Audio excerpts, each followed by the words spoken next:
Okay.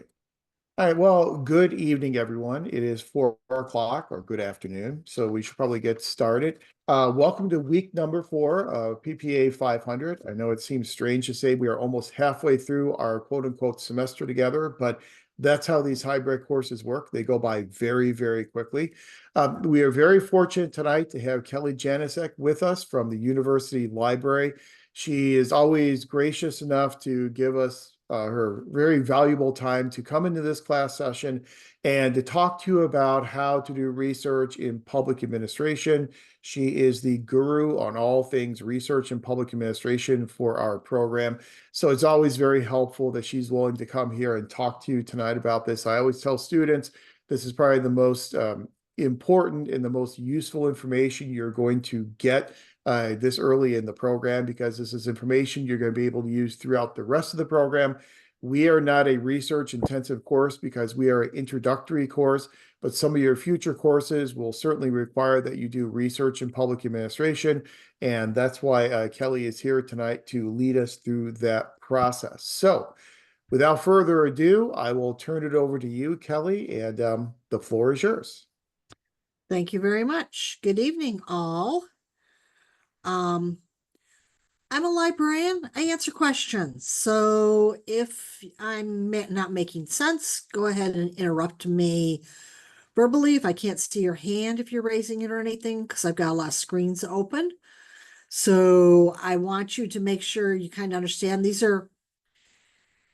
it's a step above research that you may have had at your undergrad level. I will not lie to you. There's some things here that I'm going to bring out that you might need as a working professional that you wouldn't have gotten in the undergrad program or anything like that. So I want to give you a chance to learn some things that hopefully will get you going. And at the end, we'll give a little chance to go off and play and see if you can understand some of the things that happened that I talked about, and if you can get them to work also, if that makes sense. So with that in mind, I'm going to share the screen. And I think this is what I want to share. Yes, it is what I want to share. Okay. I got it on a PowerPoint only to make sure I don't forget anything, because I go off and do all this stuff and then I realize, oh, I didn't even mention that, or I didn't mention that. I should have mentioned that. So the only reason why I'm using a PowerPoint, just so you know, and I can get it to go forward. There. I want to review some basic research steps that you may know, don't realize you know, or may need to review just because. Then we're going to talk about topic conceptualization. I'm kind of going with some new terminology now. We now think about what topic we want to do and maybe how we want to approach it or address it based on what I talk about. And now most of our sources are be discover tools. So what you think you might want to go looking for may not conceptualizely come out from the discovery tools. I'm going to review different kinds of sources because it depends on how you want to approach your topic, may depend on what you might start with. Then we're going to talk about some sources and go over some of the options you have here at Long Beach. And then I'm going to do some basics of citations. The reality is in today's world that you do need to cite your sources, no matter what you use. How it is, the PPA program uses APA style, the American Psychological Association style manual, and surprisingly, it about has an example for everything. They really do think about research in a holistic review, and there's lots of options to cite things, including people's and blogs and all sorts of stuff. So having said that, I'm going to start with the research basics. The first thing that probably most people struggle with is developing the vocabulary. Why do I say that? When you're looking at a topic in the English language, it may have lots and lots of terms to describe it.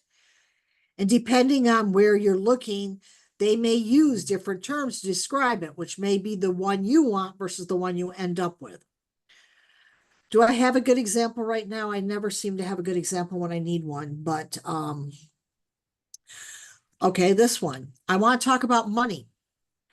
But do I mean dollar bills? Do I mean economics? Do I mean so you start to see how things might change, how you develop your vocabulary and the terms you might use.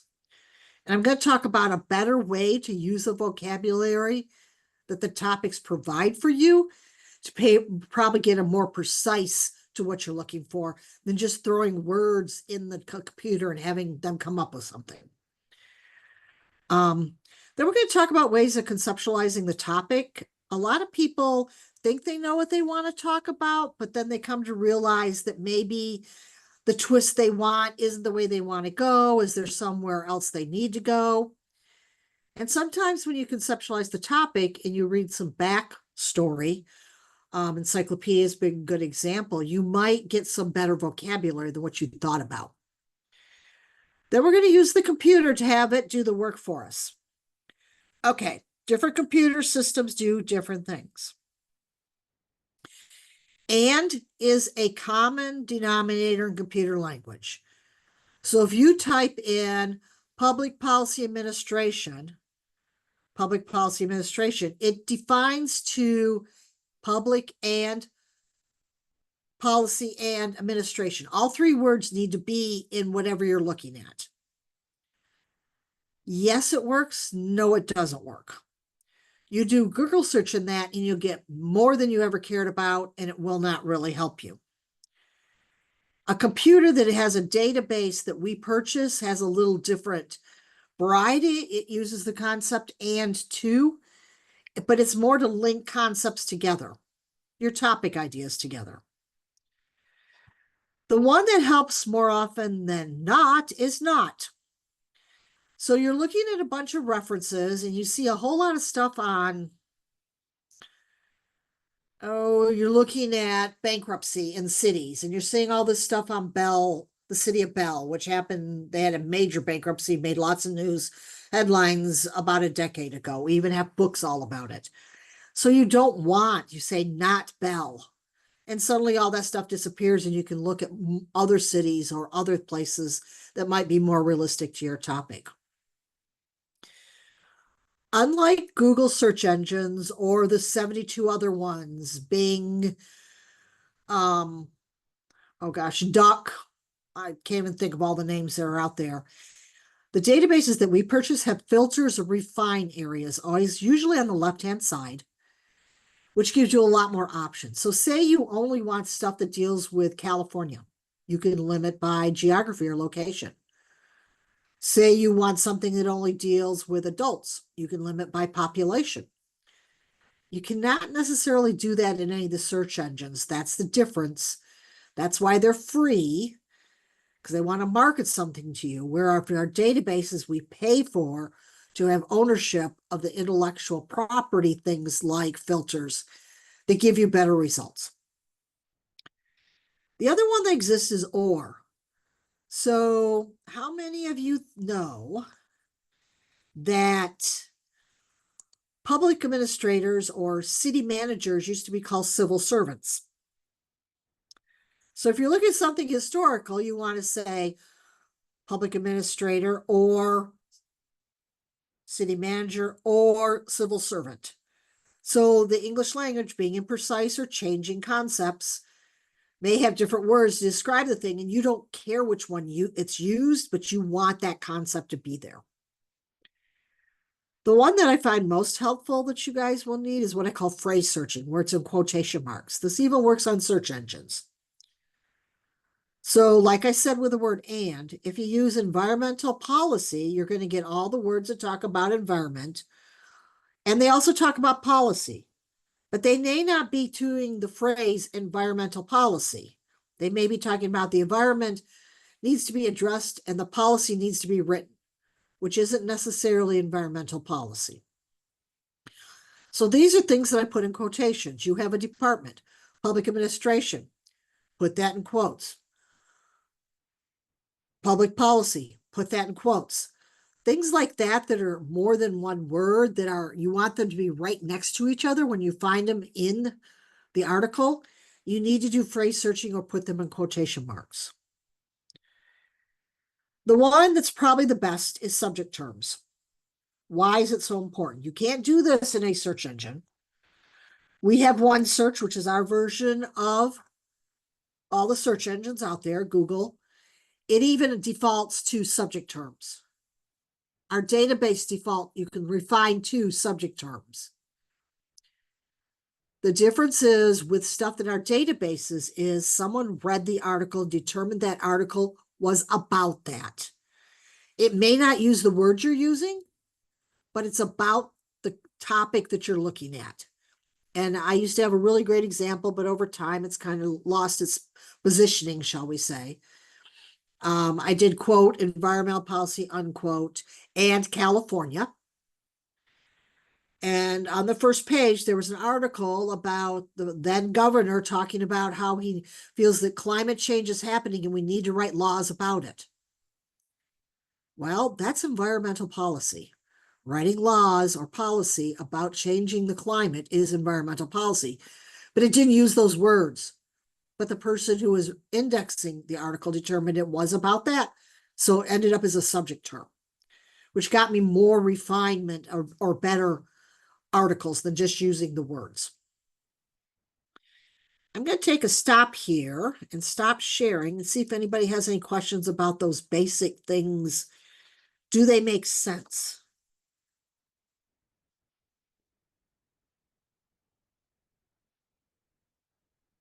I got some thumbs up. Okay. And I'm going to share again and go on. Oops, it didn't share. There we go.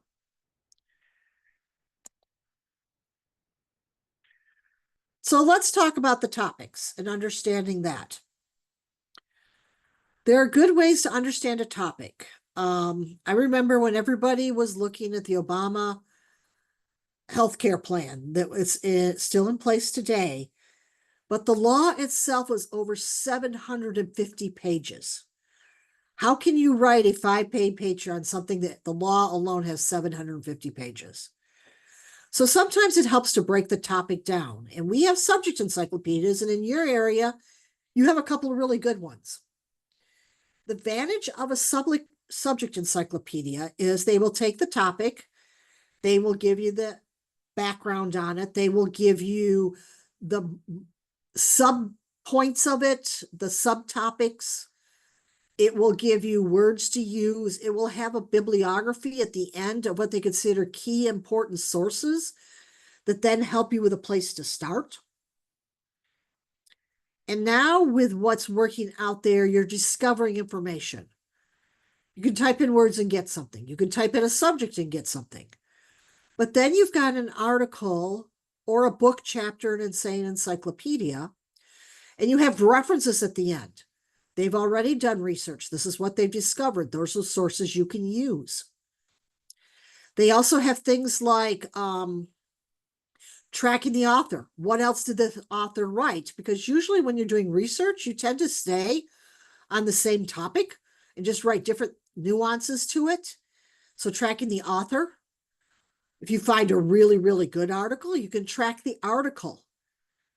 If the article was cited by other articles, that may be newer information that someone's taken that topic and twisted it in a different way that gives you more information to work from. You now have various ways of finding information beyond just a topic or subject.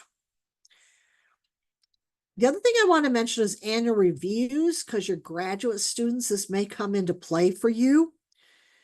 These are articles where they've taken a topic and written a review of the topic and where it needs to go further in research. We have the annual reviews of political science, which covers quite a few public administration topics in it. And you might find it helpful if you're just trying to define your topic or figuring out where it's been and where it has yet to go. The other thing I want to mention is literature reviews. Those are critical articles. You need to be, like I said, aware of the authorship. Also need to watch that some literature reviews are book reviews, not necessarily literature reviews. So there's a nuance to that, and the different databases allow you to search by article type. You can usually limit to just reviews of the literature kind of thing. So that's kind of a background of how to get your topic set up. And that might help you focus a little bit if you don't know how to deal with it.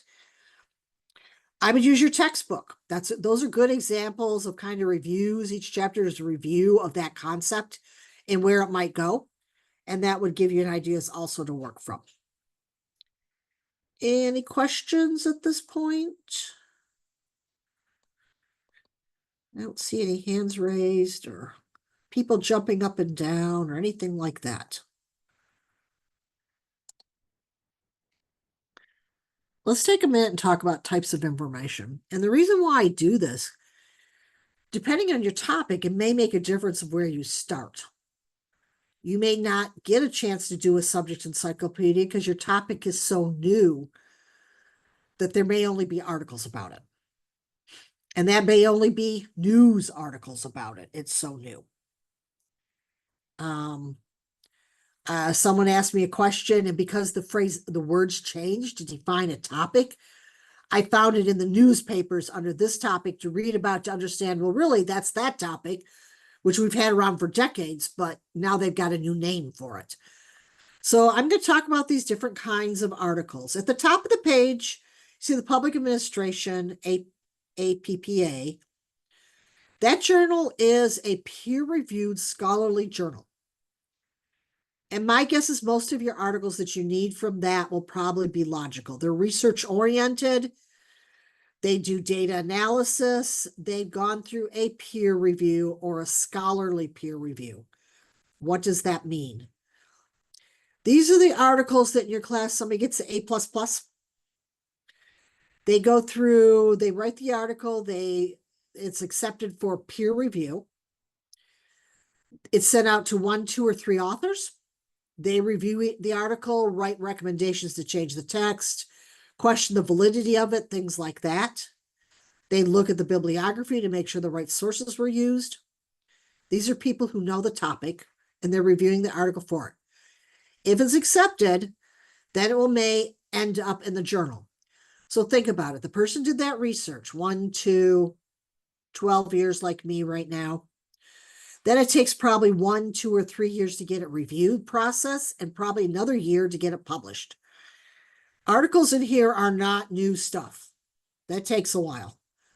But they're considered the cream of the pot, and you need to always consider looking for peer-reviewed articles. And our databases allow you to limit just to peer-reviewed or scholarly articles. I like to mention for you guys, you see the middle with the little piggy bank on it, Journal AWWA. That's a journal of the American Water Works Association. Those are what we call trade or professional journals. They have an editorial review, but they're not peer-reviewed.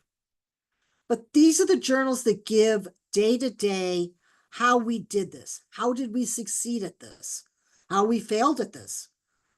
Lead in water, what are we going to do about it? Those kind of things. PA Times is like a newspaper for the public administration people. So as a professional, we pretty much all have a membership to some professional organization, and they have some kind of trade publication. I have databases that index only the trade professional journals. And sometimes those are the articles you want on how to deal with it. The other one I mentioned, usually their articles are a little faster because they're not going through a peer review process. They're more written up quickly.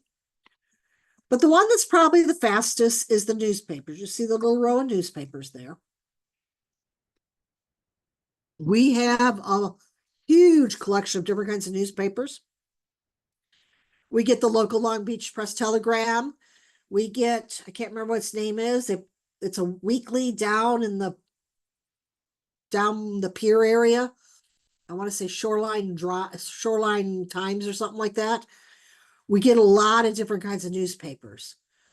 We get community newspapers. We get what I call ethnically inclined newspapers. So we talk about a lot of points of view that show up in information, and newspapers are really, yeah, the Grunion Gazette. I think that title doesn't look quite right. I'd have to look to see. But yes, those kind of little local newspapers, we also have access to those for you. But newspapers are good to get the backstory. What was told last night at the city council meeting? What was talked about? What was addressed? Those kind of things. So they come indexed. They're full text for the most part.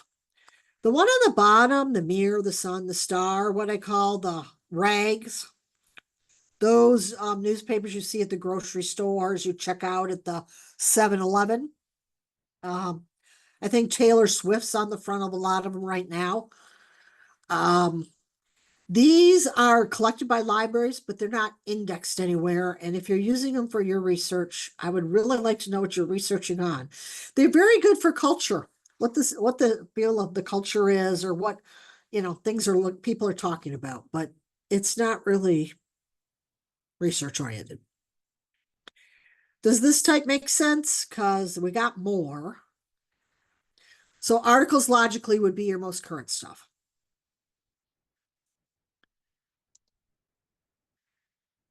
I call them books or reports. And with the internet and publication expenses, more and more and more. Matter of fact, we only pretty much buy electronic books anymore here at our library. We don't have the space to put physical books in anymore. So reports are published out there on the web. And it goes back to authorship bias.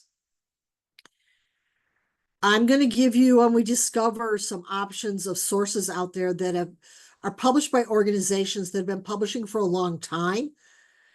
And they're probably acceptable, but you need to always recognize what the bias is, including the author who did the research. Did they get funded by the oil companies to determine if there should be gasoline taxes? There will always be a bias in information. So just so you're aware of that. And things found specifically on the internet has the most biases because it's published to get you to agree with them, just so you know. But say we have a book, we have several books, and I'll help you find those things, show you how to find them.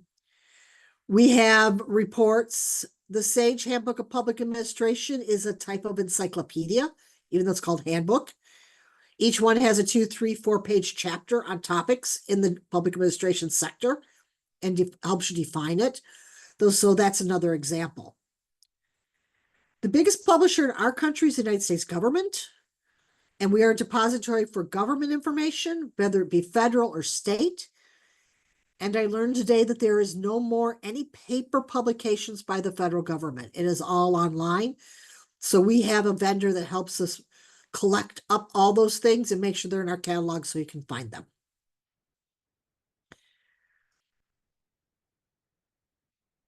People, somebody had to write that book. Somebody had to get that data. So people would probably be your most current. As a working professional, this might be a way to get information that you won't get from our databases or magazines or whatever. Sometimes it's pre-publication kind of information. It's a little harder to find, although a lot of websites and think tanks usually have links to the people who work there, who they are, what they do, that kind of thing, so you can call and ask. But I'm thinking for your work right now, you probably won't use this as much as a working professional. And yes, that is a children's book called People by Pierce Spears. It's a cute book, I think. Don't forget, we've got now social media, all ways of seeing what people are saying about things. And APA shows you how to cite all that kind of material. So it is an acceptable way of getting information. Will it be the type of information you need for your work? It depends on what you're looking at. So I'm not going to say no, but it wouldn't be my first option unless you're looking at something very cutting edge and there's nothing really written yet. And The you one I said, like to show is I know you said it was, statistics. I hear a question. Sorry. sorry, yeah, I know you said it was hard to find, but where do we find people? People, I'm Yeah. going to show you some examples on our the research guide I'm going to show you.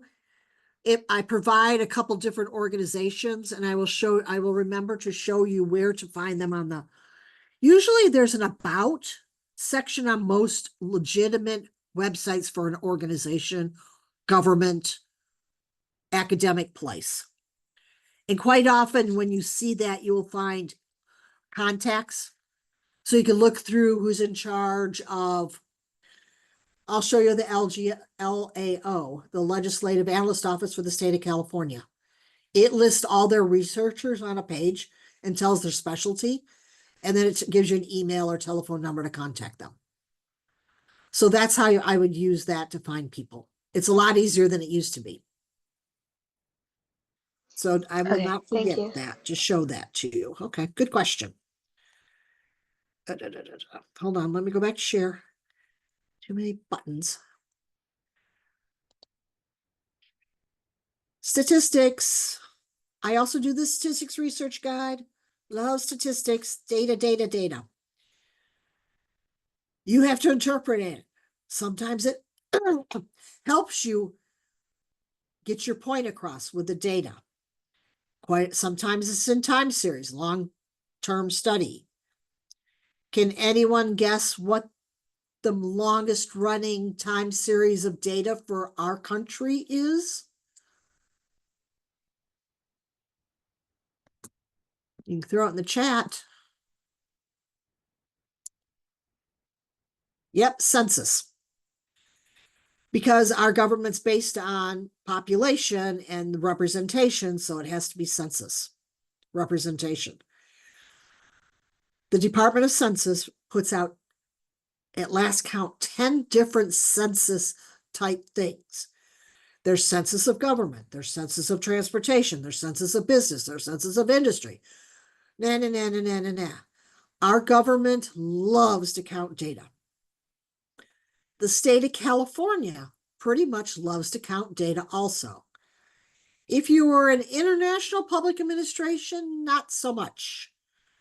Because based on your governmental access, your government may be counting data, but they are not telling you about the data they're counting or why they're collecting it. So I have lots of sources to help you get to data if that's what you need. So I'm going to take a minute, stop here, and see if there's any other questions.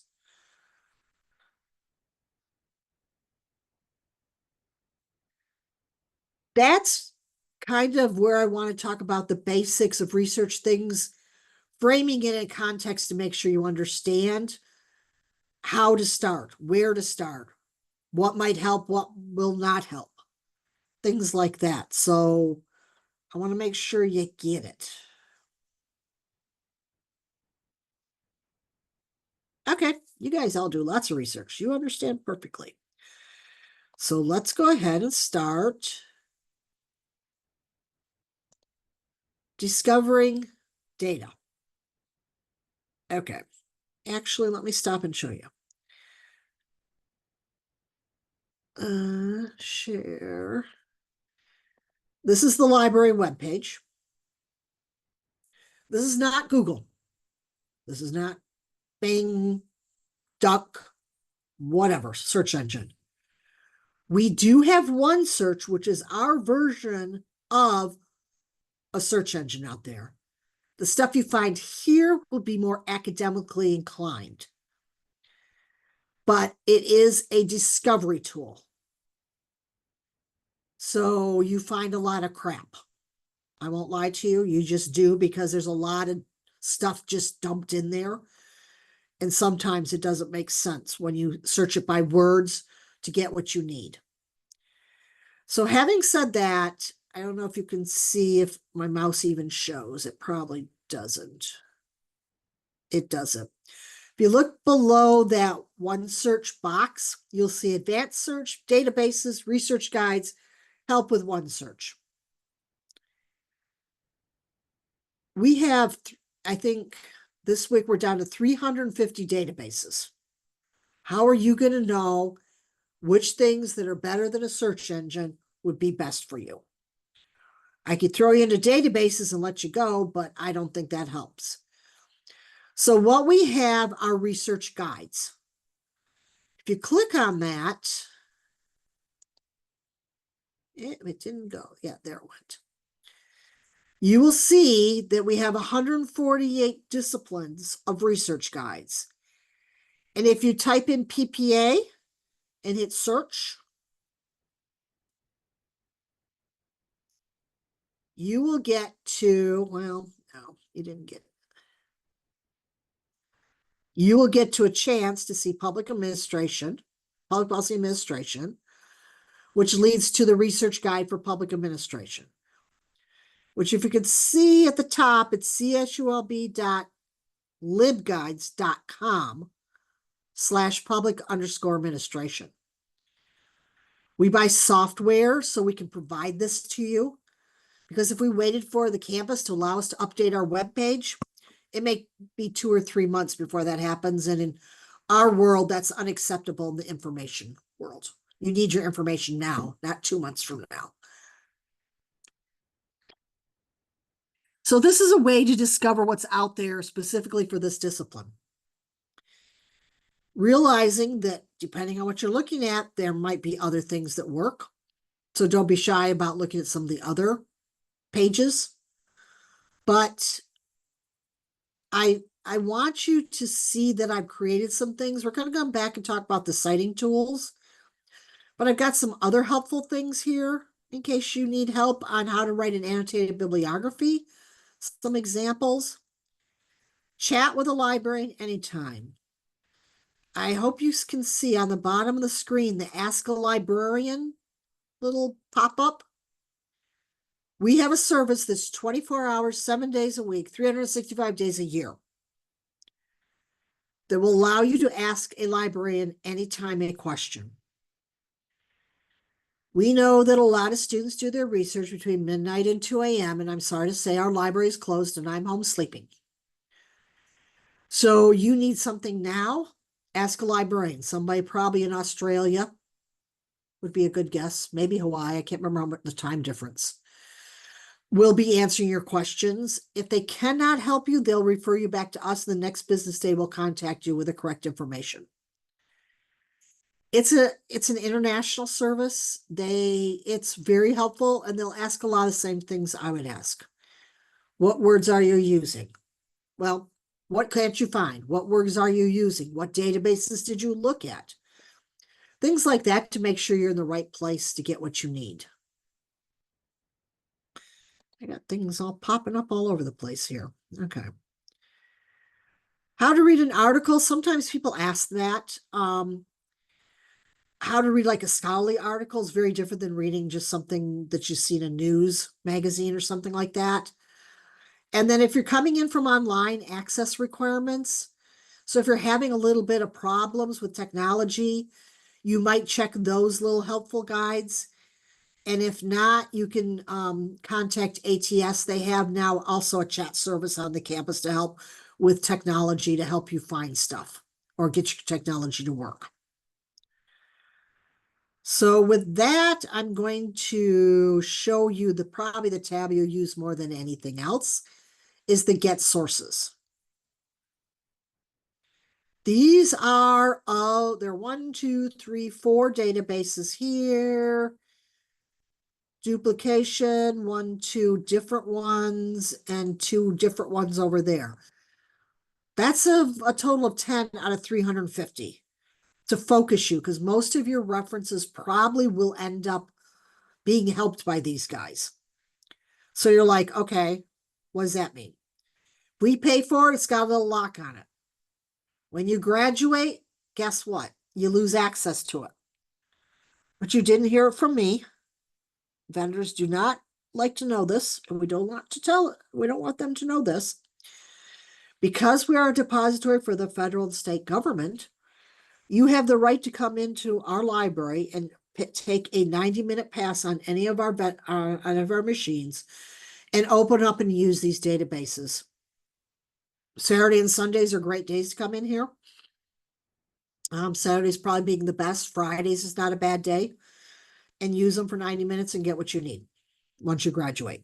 But otherwise, you will not find all these at public libraries. Depends on the public library. Los Angeles Public Library might have some of these, like ABI Inform, but it all depends. Okay. If you don't know what they do and you don't remember, the little I statement gives you a good background on what it does. The biggest difference between these databases and what you find when you use Google Scholar, these take a journal that fits what they're indexing by topic and covers it from page 1, issue 1 to whoever the current issue is. So every article is in here. Google Scholar is self-promoting. A researcher will put something in Google Scholar to make sure people see their research, their peer-reviewed scholarly research. People will then cite the stuff in Google Scholar, which helps the scholar get woohoo, more bonus points. These articles may not be that level, but some of them are and are allowed to be peer-reviewed. The ABI Inform is very much into the trade professional information. The politics database is very good into policy written materials.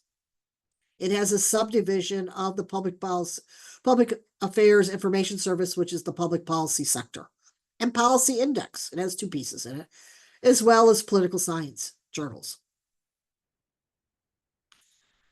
You'll notice how I've got this vendor and this vendor. So the databases may look a little different, but they kind of all work the same.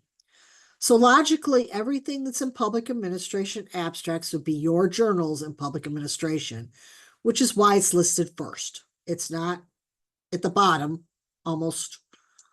So let me show you kind of what I'm talking about.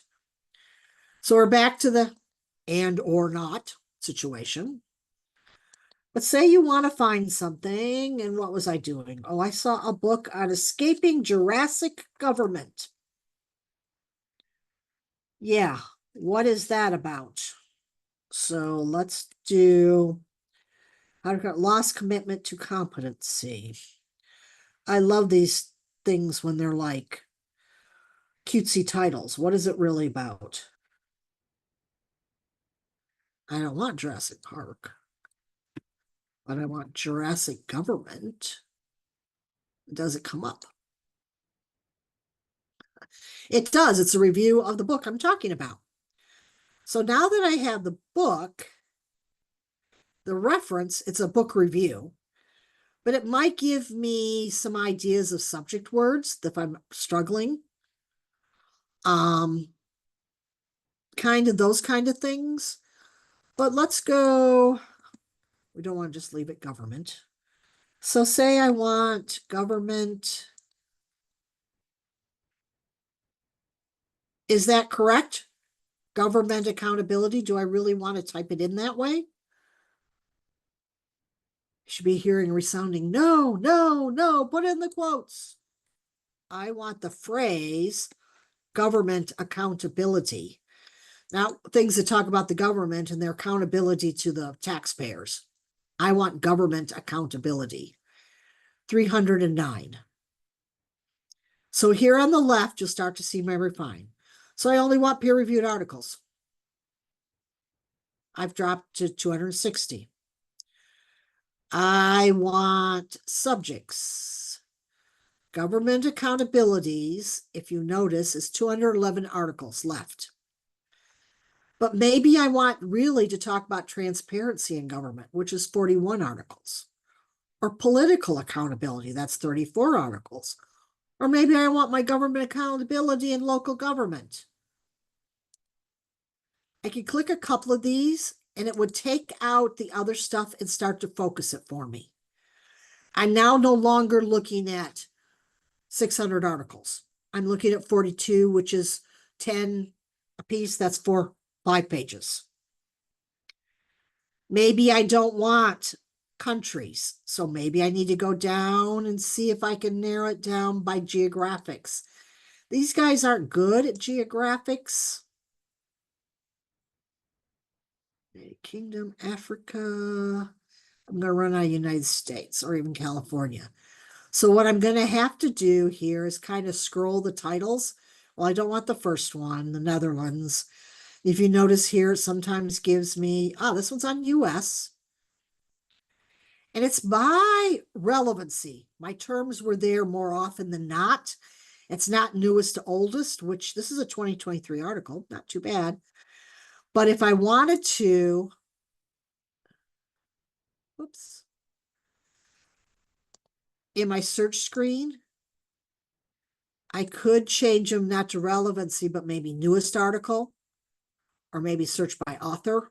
I can change types of things. I can see all 42 briefly. I want 50 so I can see all 42. So it's all on one screen now. So there's lots of things, if you read the screen, it helps you out a lot. But say I do want this article. Does accountability improve government performance? Government accountability, evidence of the U.S. fiscal monitoring and intervention. The subject heading. I got maybe there's other words I want. They also allow authors to put subject words in there. So maybe I really want local government financial management. If I click on that, I may only get the one, but I might get others.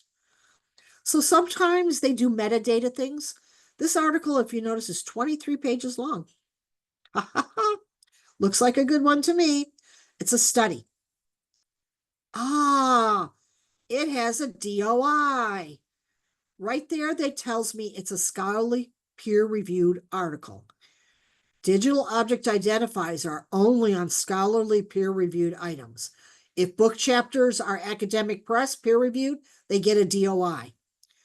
That was developed in 2017 by APA, and it is a good way for faculty to determine in your bibliography if you've got scholarly peer-reviewed articles. They look for the DOIs. If you do artificial intelligence, be aware to put your bibliography together. They will take the author from one article, the title of the article from another article, the journal from another article, and a DOI from something else. And when somebody goes to look that up, that is what they find. The issue is you can search by DOI numbers. They can tell what they think you were looking for, but maybe that's not what the AI gave you instead.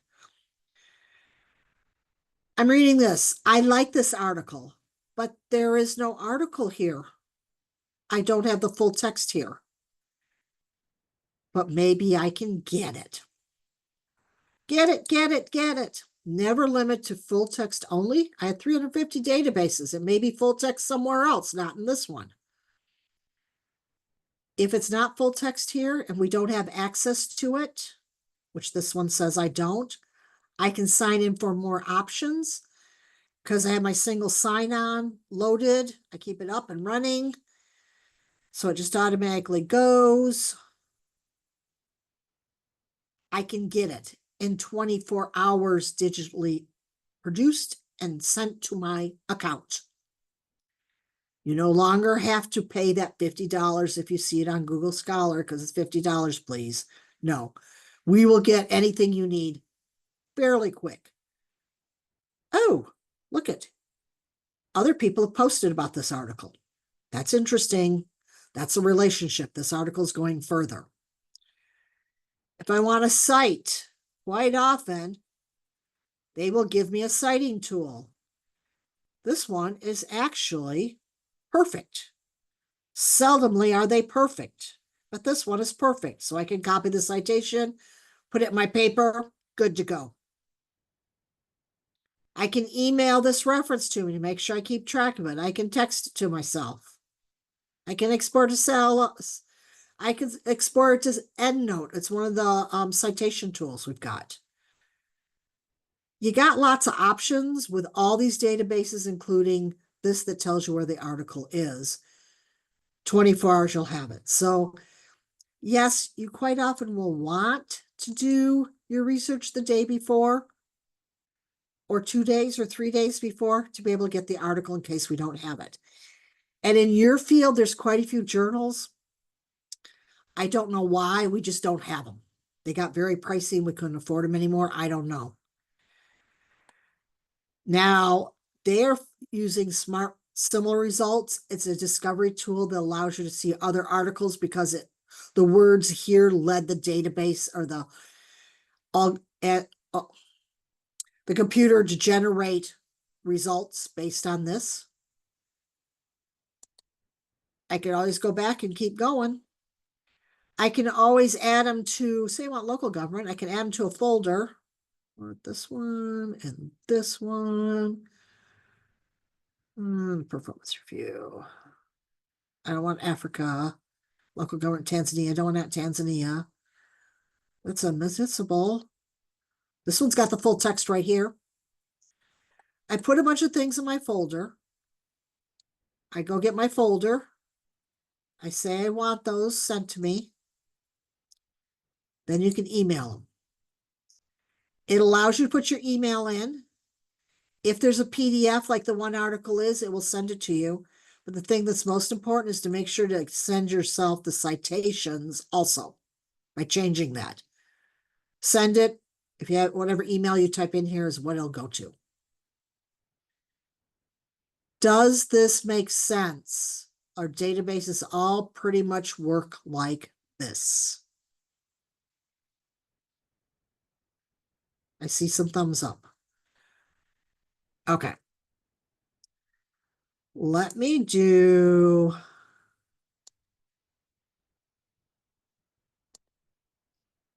go to show you, because I did public administration abstracts at EBSCO. I do want to show the ABI Inform for the professional trade publications. The vendor is different, so it looks a little different. But the thing you want to know about is the classification codes. So you want a couple different things. Organizational type, you want public sector. This actually is the American Business Index. So you don't want all the multinational corporation stuff. You want maybe the public sector, or maybe you want nonprofit sector. You can add it to your search. And that's good enough. And let's do our government.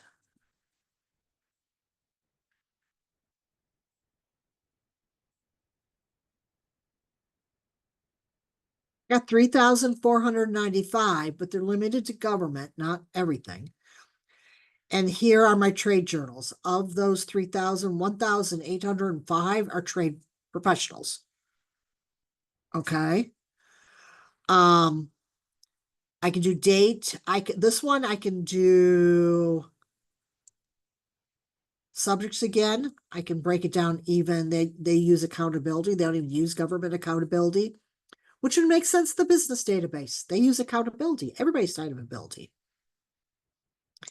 Locations. I only want United States. I could probably name it to California. Do they? But 1,686.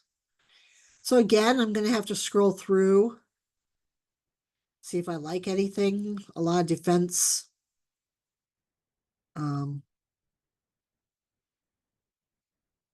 Spectrum is under. So I've got the full text in HTML, but I also have it in PDF. Watch for that. Okay. Again, I can cite. The ProQuest people on the left give you articles that people looked at. This article looked at these articles. And my one thing is I can come down and do my search within my search. This article used these subject headings. So maybe I want to do task force on government agencies and do another search. So be aware of what's on the screen to allow you to do different kinds of things. Again, I can mark the citations like I did and put them in a folder and email them to myself, again, changing for my APA citing tool and whatever. Those are the two biggest vendors, and I think you'll find that probably the most helpful. I can show you some of the other things real quick. I just want to mention the other. Are there other questions about articles? I guess is what I'm going to asking.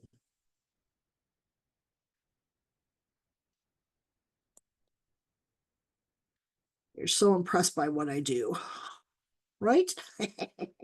Not really. Okay. We had to change this, and so you'll always get screened on top of screen. So thank you. I do want to mention public policy. Like I said, the politics database, even within that, let me show you if you only want to deal with policy kind of materials, there is a trick of the trade. Up here, oh, you don't want all 57. It's not going to let me do what I want to do. Types. Is that another question? Good. I'm glad it's helpful. You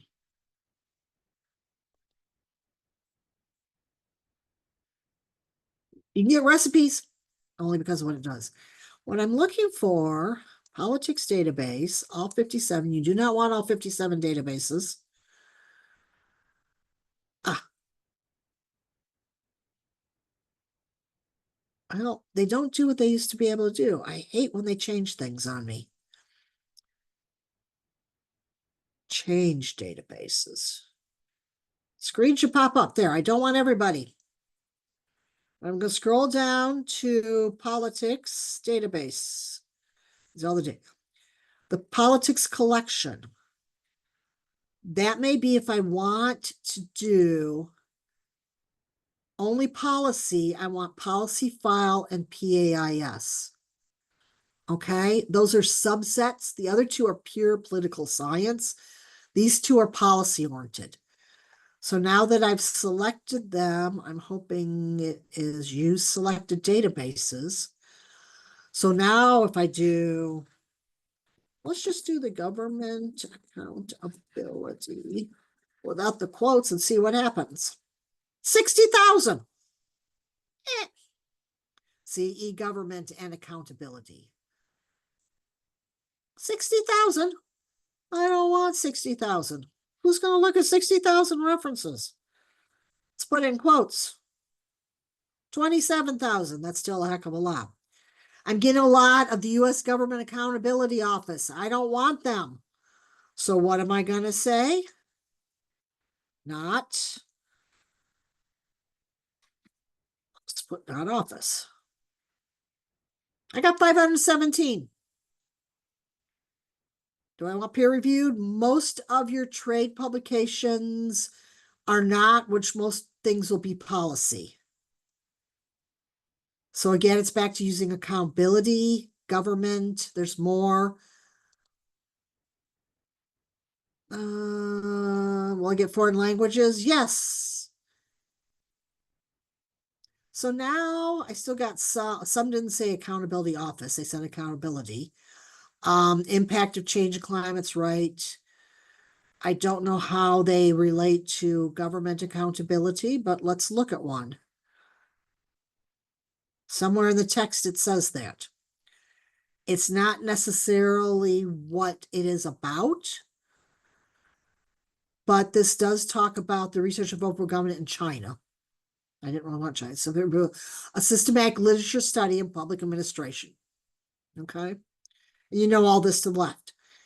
This one even goes on to give you the 75 references, so you can find out if there's anything there, and all the documents that use this article. So now you're talking old stuff to get to this 2024 article and new stuff that cited this. And I can't believe there's anything that cited this article in June 2024. I got to look. Well, they haven't, oh, some of them haven't been published yet. Well, yep. Shared, oh, they shared references. They didn't necessarily. So somewhere in these 75 were also in these 4,000 references, and again, suggested things. Are we good?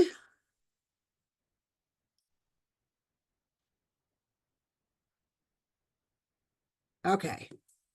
I see some thumbs up. That's good to know. You're still there somewhere.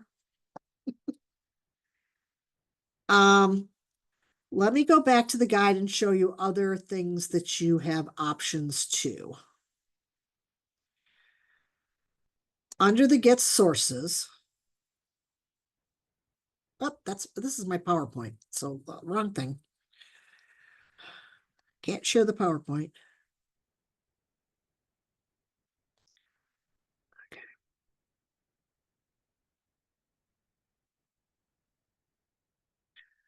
Under the shared sources, one of the things I talked about were encyclopedias, and that's these guys down here. Again, they're locked, so you can only use them while you're here, but it'll give you background on the information. It gets you your topics, help you with vocabulary, help you conceptualize how they'll take the topic, and give you a bibliography of sources. So I wanted to point out the three big ones. In public policy, no.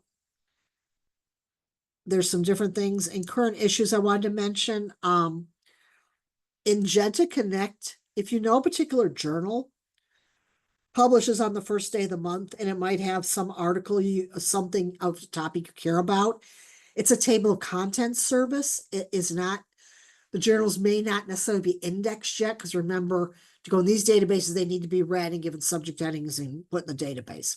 So sometimes there's a slight time delay. This says table of contents.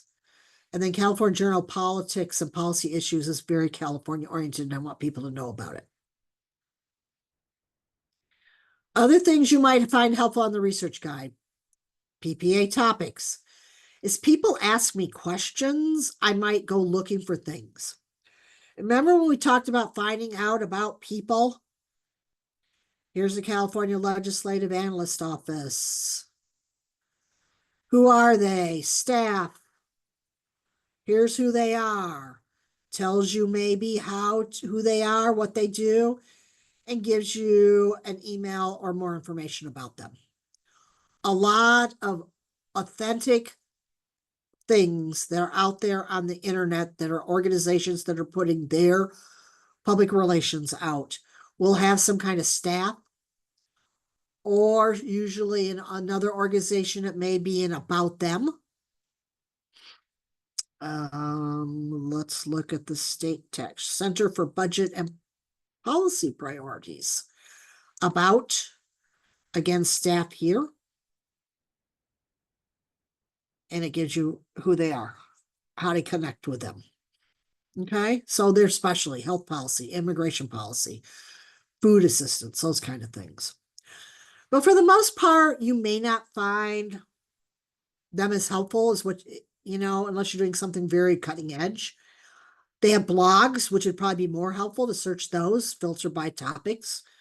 So you're doing stuff on food assistance. Okay. And it gives you some articles of things their researchers have figured out and want you to know about. Actually, this one's referring to the US government, data from the US government, which is helpful to find information. So that gives you an idea of how to use some of those other pieces and parts. So I got budget and taxes, city and counties, gender inclusivity, nonprofits, transportation. Probably going to drop the transportation. I don't think people are using it, but it's there for right now.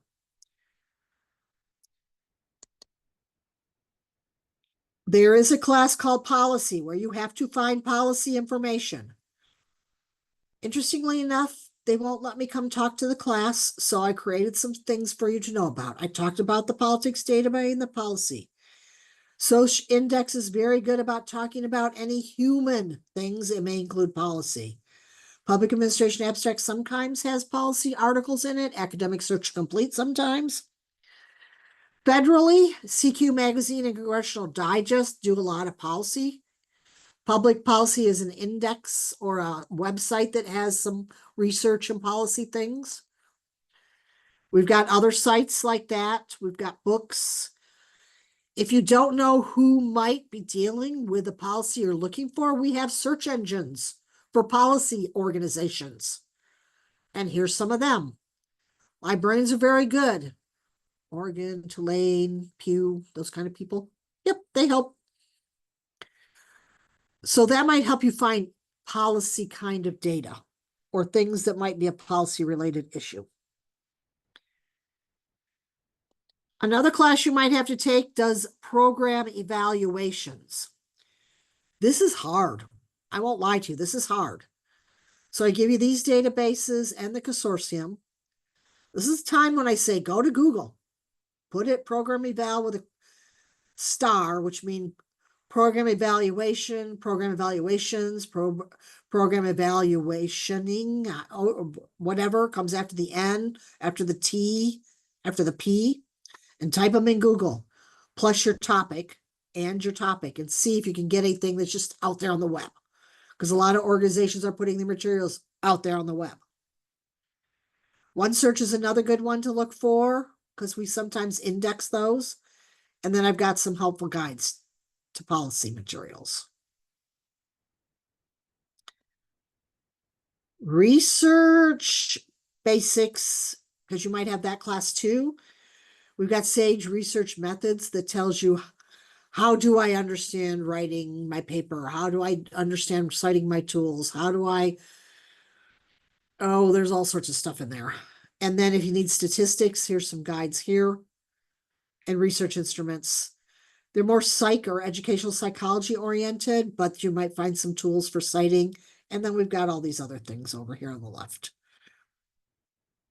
I'm always updating this depending on what kind of questions I'm getting from you guys in the program.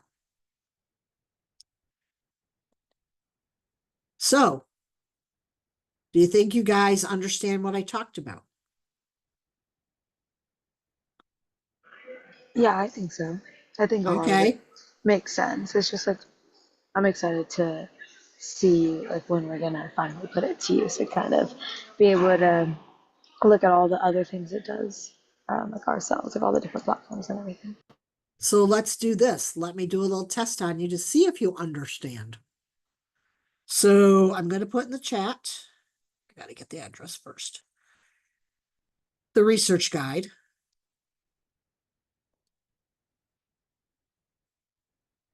And go ahead and open it up.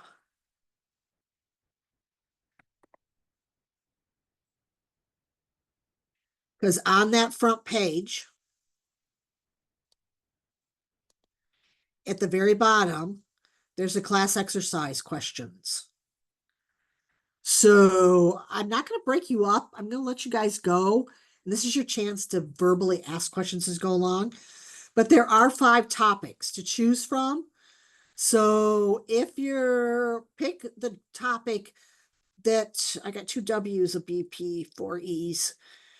If you're A through D, do the first one, last name, first name, E through G, the second one, H to J,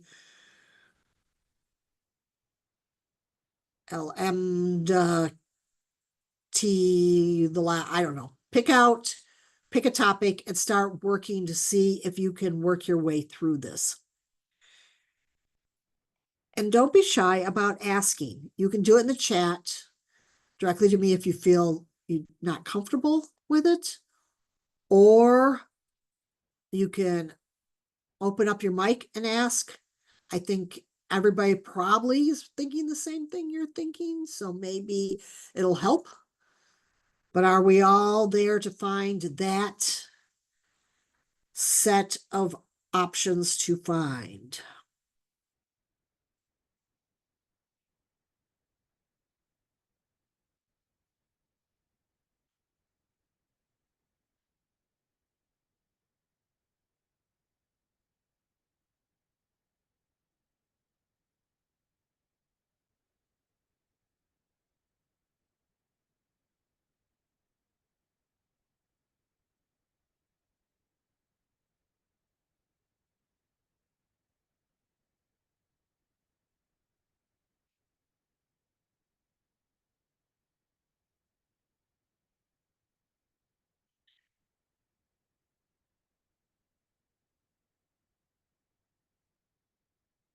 It's usually I broke everybody into breakout rooms and I jump back and forth between rooms, and it just got to be, there's quite a few of you tonight. It would be hard. So please take a moment, pick a topic.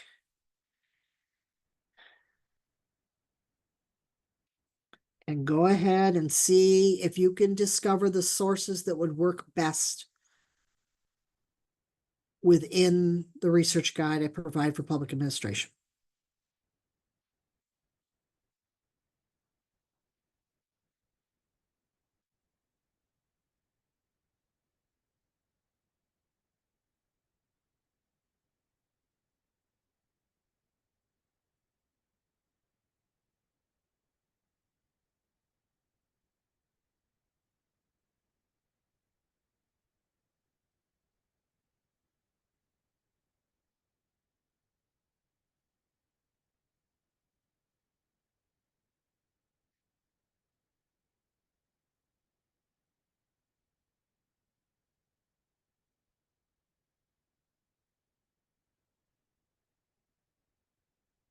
So you're asking about the waste one. When you click on the waste, if you notice the next one was your topic, you'll see when you pick your topic, click on it, and the next box up will ask you a question, but it also has the actual question at the top of the box. So like for waste, the question is, if I can find it,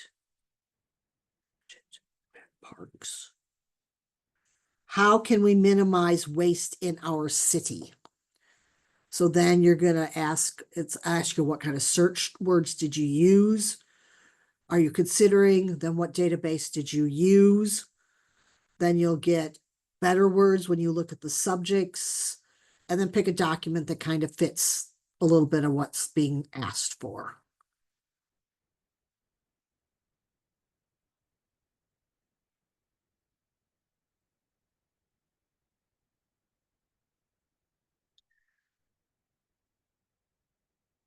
So when you go in, you're going to want to click further into the research guide, into the sources, and pick a database that might be helpful for that topic that you chose.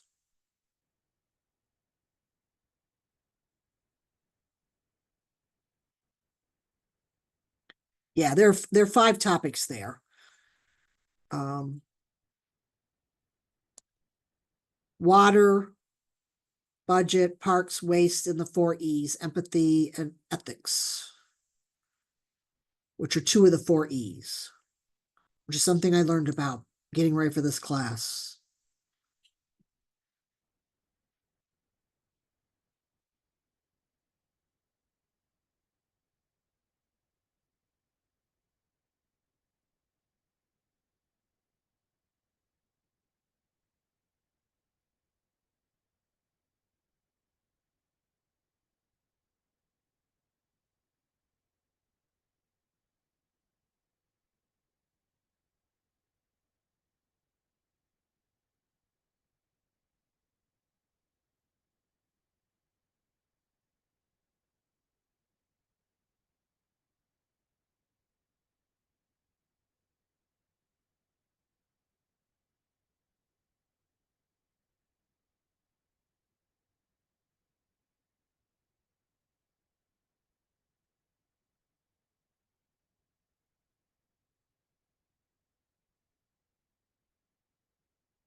So is anyone struggling with finding a topic in one of the databases?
The last question, I want to remind you when you find something, remember to cite it in APA style. So this gives you a chance to use the database to make sure you copy the citation and put it in APA style.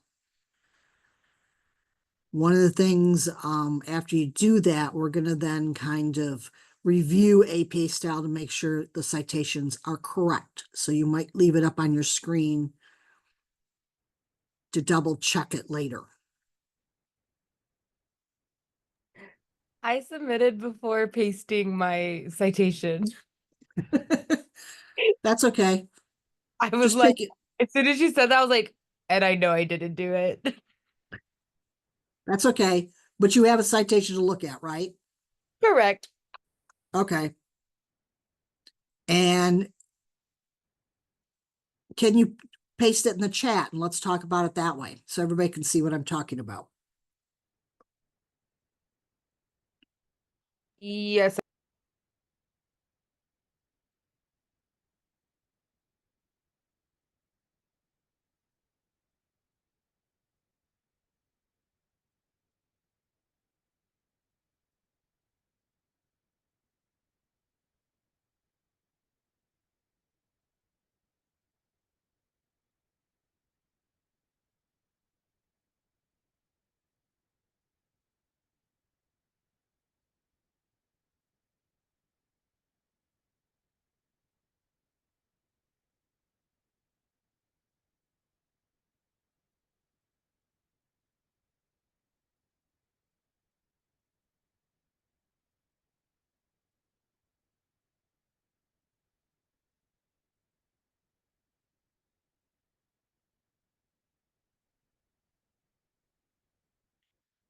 I'm looking at some of you who found stuff. You used non-subject words to refine your results. The one that used better, say better government, got better results. I find that interesting because do you mean excellent government? Do you mean sometimes those kind of words that define something? I can't even think what the type of word it's called. It's not a subject word, it's a modifier of some kind of are nebulous in databases because they may not be used in the way you mean them to do. But I think if it works, then go ahead and try it, as I say.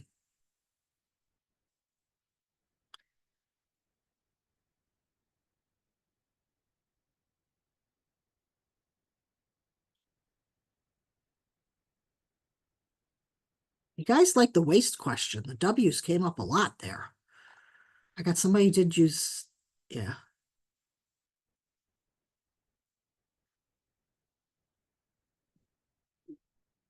I see you guys like academic search complete. It's a good place to go because it covers the major 3 or 4 major journals from each discipline. It's a good place to start, but it's not a be all. I won't lie to you about it. Okay. It doesn't cover a good, it's a more general database, a place to start.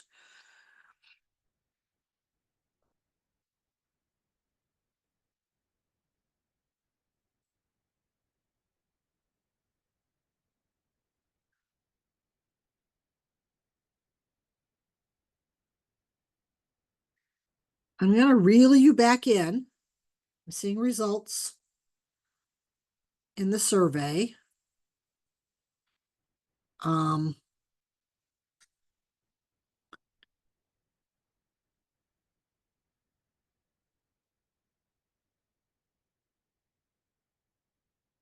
I see people use quotation marks. See people use plus signs. Not the best. You're better off with a space than a plus sign. Um,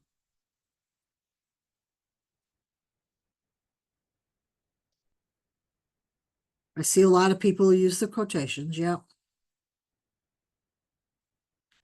Somebody did put a citation in there. Good. And I'll tell you, I'm going to share it with everybody because it's not a perfect citation, which is one of the last things I want to talk about.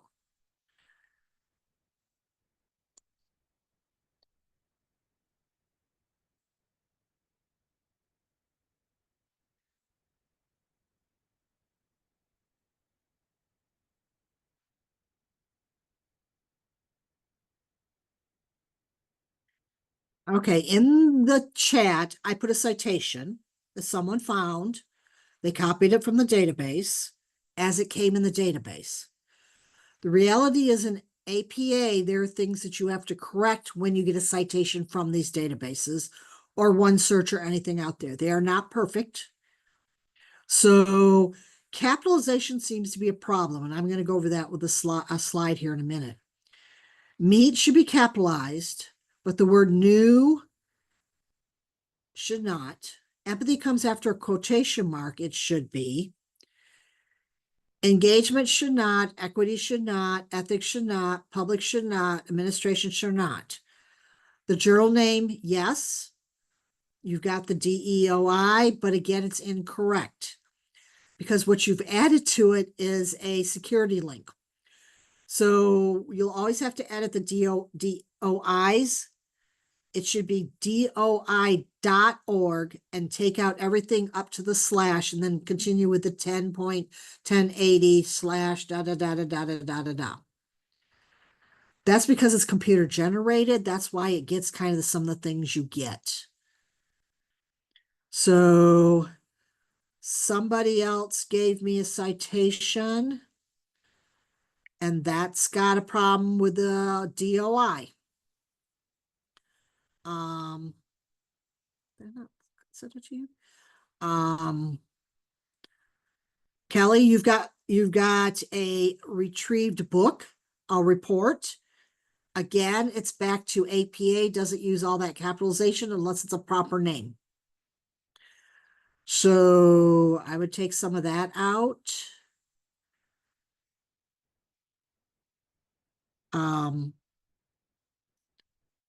Yep, it's getting you some junk.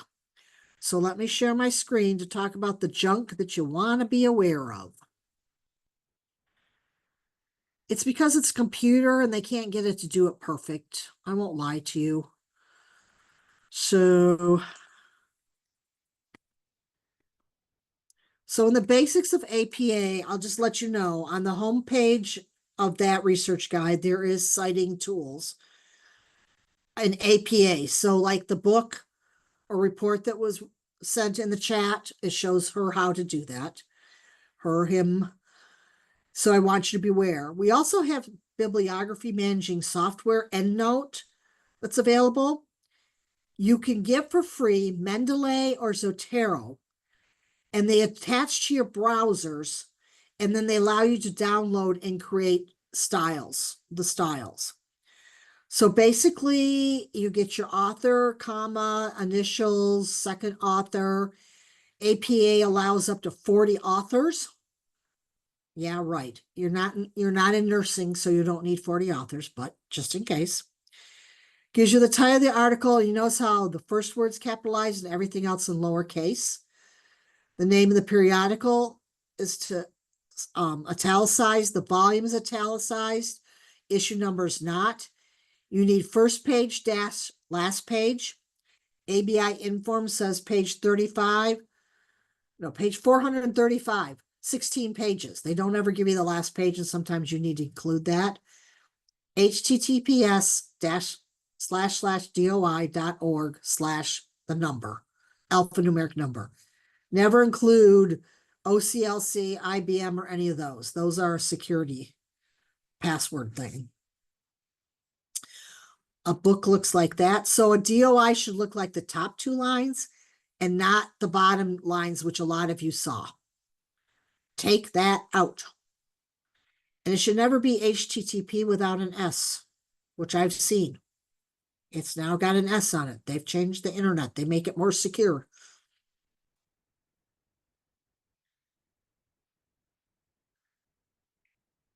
I want to mention, because this DOIs didn't show up until 2017. Scholarly publishers went back and put a DOI on all their journals if they were published in paper or they're old. So this was published in 2001.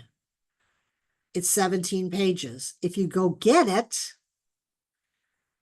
it says that we have it full text in Sage Premiere 2014. And when I get there and I look at the information about it, it gives me the DOI that I now need when I cite it to include. So this one is not correct either. It's got all that capitalization. So what it should look like is this: author's name, initial, date. Capitalization, no more capitals. Australian is after a colon. It's a proper name. It's capitalized. No more capitalization. The name of the journal, capitalized is fine. Volume, issue, pages with my DOI.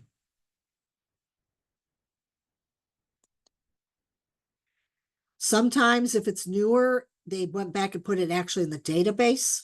So you have your DOIs. But the older stuff tends not to show up. So here is an example from Public Administration Abstracts. Here is an example. Can anybody give me an idea? Put it in the chat. What's wrong with that citation?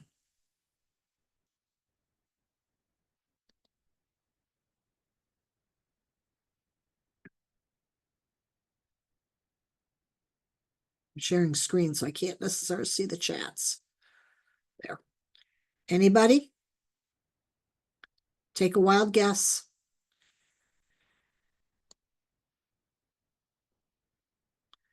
The article name is in all caps. That is correct. So it needs to be corrected. And that tends to be a problem with public administration abstracts. From ABI Inform, can you tell me what's wrong besides all the question marks? Because that's when I download the citation. That's what I got.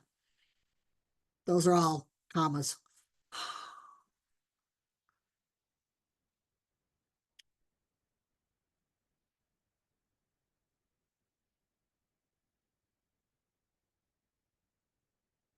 Yep, the ULR or the DOI, correct, is incorrect.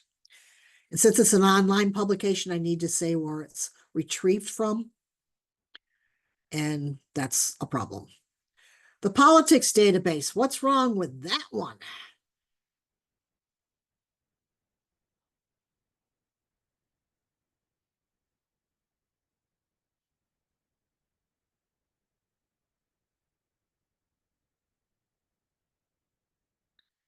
It won't have a DOI. This one's a little different. It's not a, planning is a trade professional journal. So it won't have a DOI. It's not a scholarly publication. But yeah, it's all capitals. You're going to have to fix that. Okay. So I wanted to point out some real citations so you understand things that you'll see that make a difference. Okay. Okay, my last slide, you can contact me. But if you remember on the front page of the research guide, there's my picture, one of my better pictures. It has an email link and a ask for a Zoom meeting. The chat 24/7 is also available to you. You have lots of options to be able to get help in case I'm not, or I'm sleeping. That's usually the question. I'm sleeping.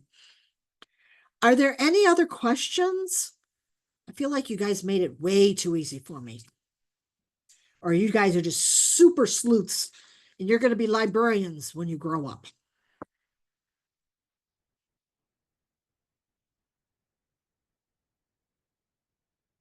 Questions?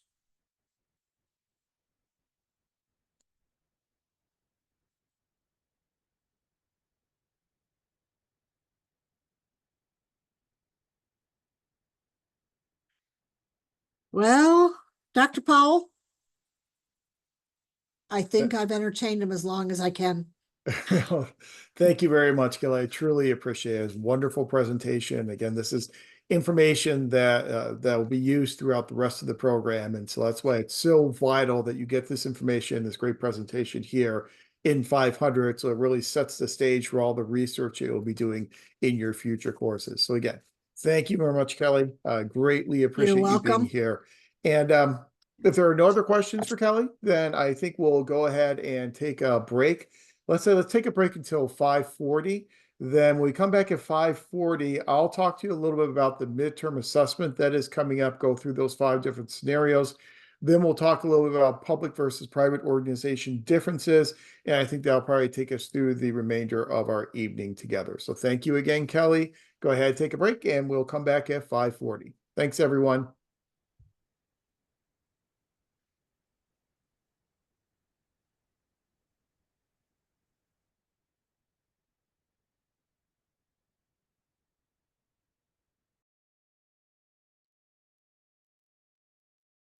All right, welcome back. It is 5:40, so we are back from break. I do hope that was very useful for you. I know that we don't have a lot of time in our class sessions, but I think that information is important enough that we spend the time on it, and there's no one better to talk about that information than Kelly. She's been doing it for many, many years as our public administration disciplinary librarian. She also does political science and some other disciplines as well. But it's much better that information coming from her than from me because she is the librarian and the expert in the field. What I want to do now is to take you through this midterm assessment. As I said, this is week 4, so we're kind of at the halfway point of our class. And according to the syllabus, I'm going to make a change to this, but according to the syllabus, the midterm is due next week. What we're going to do is we're going to extend that due date for another week. So rather than having the midterm exam due next week, we're going to have it due the following week. So I want to give you an extra additional week to work on it, primarily because some of the information on the midterm assessment we will not get to in class tonight. We will not cover that information until next week. And so I want to make sure that we cover the information first before you then have to write about it on the midterm assessment. So please do make that note, and I will make that note in the syllabus. We're going to extend the due date for another week, so you'll have 2 full weeks left to complete the midterm assessment. But I also think it's important for us as a class to go through the midterm to make sure that all the scenarios on the midterm make sense and you kind of have an idea of what I'm looking for with each one of these scenarios. As you know, this is an assessment. Every now and then I slip up and call it an exam, but it's an assessment. And it's an assessment because it's 5 scenarios with 2 questions related to each scenario. There are no right or wrong answers on the midterm assessment. You also do not have to go out there and do outside research. This is truly an assessment type of mechanism, which means what you'll be doing is taking the information that we have covered in class and then applying that information appropriately to the given scenario. Since you're applying the information, there are no right or wrong answers. It's going to be judged based upon how well you justify your answer and convince me that your answer is the appropriate for this given scenario. So each one of these 5 scenarios looks at a different segment of information that we have covered in the course. So scenario number 1 gets at the information we covered when we talked about the foundations of American government, separation of powers, federalism, and the implications of those for public administration. So as discussed in class, the Constitution, and by the way, happy Constitution Day, this is Constitution Day, the Constitution received ratification from the requisite number of states relatively quickly. However, New York was slow to ratify. The goal of developing the Bill of Rights and writing the Federalist Papers was to convince the citizens of New York and anti-federalists to support the new Constitution. The work we currently do as public administrators is directly affected by the liberties and freedoms incorporated in the Bill of Rights. So question 1A, so it's not really that much of a scenario, but question 1A, select 3 freedoms, 3 liberties that are discussed in the Bill of Rights and discuss how these freedoms affect the work of public administrators. So you can pick any 3 of those freedoms that are spelled out in the first 10 amendments of the Constitution and discuss how those freedoms can affect the work of a public administrator. Then in question 1B, Madison made a compelling argument for the new Constitution in Federalist Paper number 39. Select and discuss 3 arguments made by Madison in Federalist 39 to convince anti-federalists to support the new Constitution. In class a couple of weeks ago, we talked about Federalist 39. I took you through Madison's arguments in Federalist 39. So select 3 of those arguments that he makes and discussed those arguments and how those arguments were meant to convince anti-federalists to support the new Constitution. So that is, I guess, what you call scenario number one. Then in scenario number two, the city of South Terra Verde is a quickly growing community adjacent to a large metropolitan area. South Terra Verde has decided to construct a large public park in the center of town to accommodate the recreation needs of its growing population. The city council has been discussing the issue for the past 2 months and plans to discuss the purchase of land for this park again at their next council meeting, with a possible vote on the purchase also scheduled for this meeting. Councilmember Hayes recently, as of last week, purchased a tract of land within the area for the proposed city park. Councilmember Hayes plans to participate in the discussion and to vote on the city's purchase of the land for the park. 2A, if Mr. Hayes participates in the discussion and votes on the proposed land purchase, what principles in the ASPA Code of Ethics would this potentially violate and why? So it's kind of a throwback to the George Washington Plunkett and some of the activities he engaged in back there in Tammany Hall over 100 years ago. And then in 2B, are you concerned about Mr. Hayes' purchase of the land? Why or why not? So this scenario is our accountability and ethics scenario. Then scenario number three, the Midtown Unified School District has seen its student population increase by 40% over the past 2 years. The growth is forecasted to continue for the next 10 years due to development within the city's jurisdiction. Faced with this exponential growth in student population, the district needs to construct new schools quickly. The district decides to construct a school on the east side of the city by funding the school with bonds, which is borrowing money. The construction costs for this school are estimated to be $65 million, and construction should take 18 months. The district has also entered into an agreement with the developer to construct another school on the western edge of the city. This school will be completely built by the developer with little to no district interaction. This school will be identical to the school to the east and is estimated to cost $45 million and to take 12 months to complete. Question 3A, what explains the discrepancy in the time to completion and the cost between the two schools? 3B, what are some of the disadvantages to allowing a private sector developer to construct the school on the west side of the city? So one school is being constructed by the school district, one school is being constructed by a developer. The developer's construction is obviously much quicker, and it's also much cheaper than what the city is doing. So in 3A, what explains that discrepancy? And then in 3B, what are some of the disadvantages of just turning this second school construction completely over to a private developer? So this gets us some of the information we are covering tonight, looking at differences between public and private sectors and public versus private organizations. Then the reason why we are delaying the due date for the midterm by an additional week is because of scenarios 4 and 5.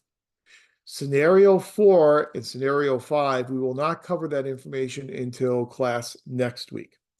So in number 4, as we know, Woodrow Wilson's classic article, The Study of Administration, formed the basis for a separate field of the study of administration. One of the enduring concepts that emerged from this article was the idea of a politics-administration dichotomy. Question 4A, describe Wilson's argument for why we need a separate study of public administration. And then 4B, describe the politics-administration dichotomy and why this dichotomy is no longer as valid as it once may have been. We will touch tonight on Woodrow Wilson and this idea of the politics administration dichotomy as we talk about some public-private differences. But this whole idea of the development of a discipline of public administration, that's something that we'll spend time talking about in class next week. So by the end of class next week, you'll have all the information, insights that you need in order to respond to scenario number 4. And then finally, scenario number 5. The Department of Housing in the city of Tyler Heights is a large old organization in the state of New Mexico. Its primary function is to make adequate and affordable housing available to income-eligible residents in the city. As an older organization, the Department of Housing has developed an extensive set of policies and procedures. Employees are held accountable and evaluated based upon how closely they adhere to these policies and procedures. Employee turnover is high as employees feel that they are not valued and have few opportunities to develop their skills through training. There is little vertical and horizontal communication occurring within the organization. 5A, select 2 classical organization theorists or theories that you feel would benefit the organization. Discuss these theories and why they would benefit. And then 5B, select 2 neoclassical organization theorists or theories that you feel would benefit. Discuss why you would feel they would be beneficial. This organization theory material is something that we'll cover in the second half of class next week. So by the time we're done next week, you'll have the information to do scenarios 4 and 5. By the end of class tonight, you'll have the information you need for scenario number 3, and then you already have the information you need to do scenarios 1 and 2. So that is the midterm assessment. In terms of my expectations for your answers, again, you do not have to do outside research. This is an assessment tool, and so we're just taking information from the class and applying it appropriately. There's no best answer. It's how well you can justify your answer. In terms of length of your responses, I think that a paragraph or 2 will certainly be sufficient for each one of these questions. So 1 to 2 paragraphs should get the job done for each question. So you don't have to write a book. Just make sure that the way in which you're applying the information from class is appropriate to address the scenarios I provided to you. So that is the midterm assessment. Are there any preliminary questions on the midterm assessment?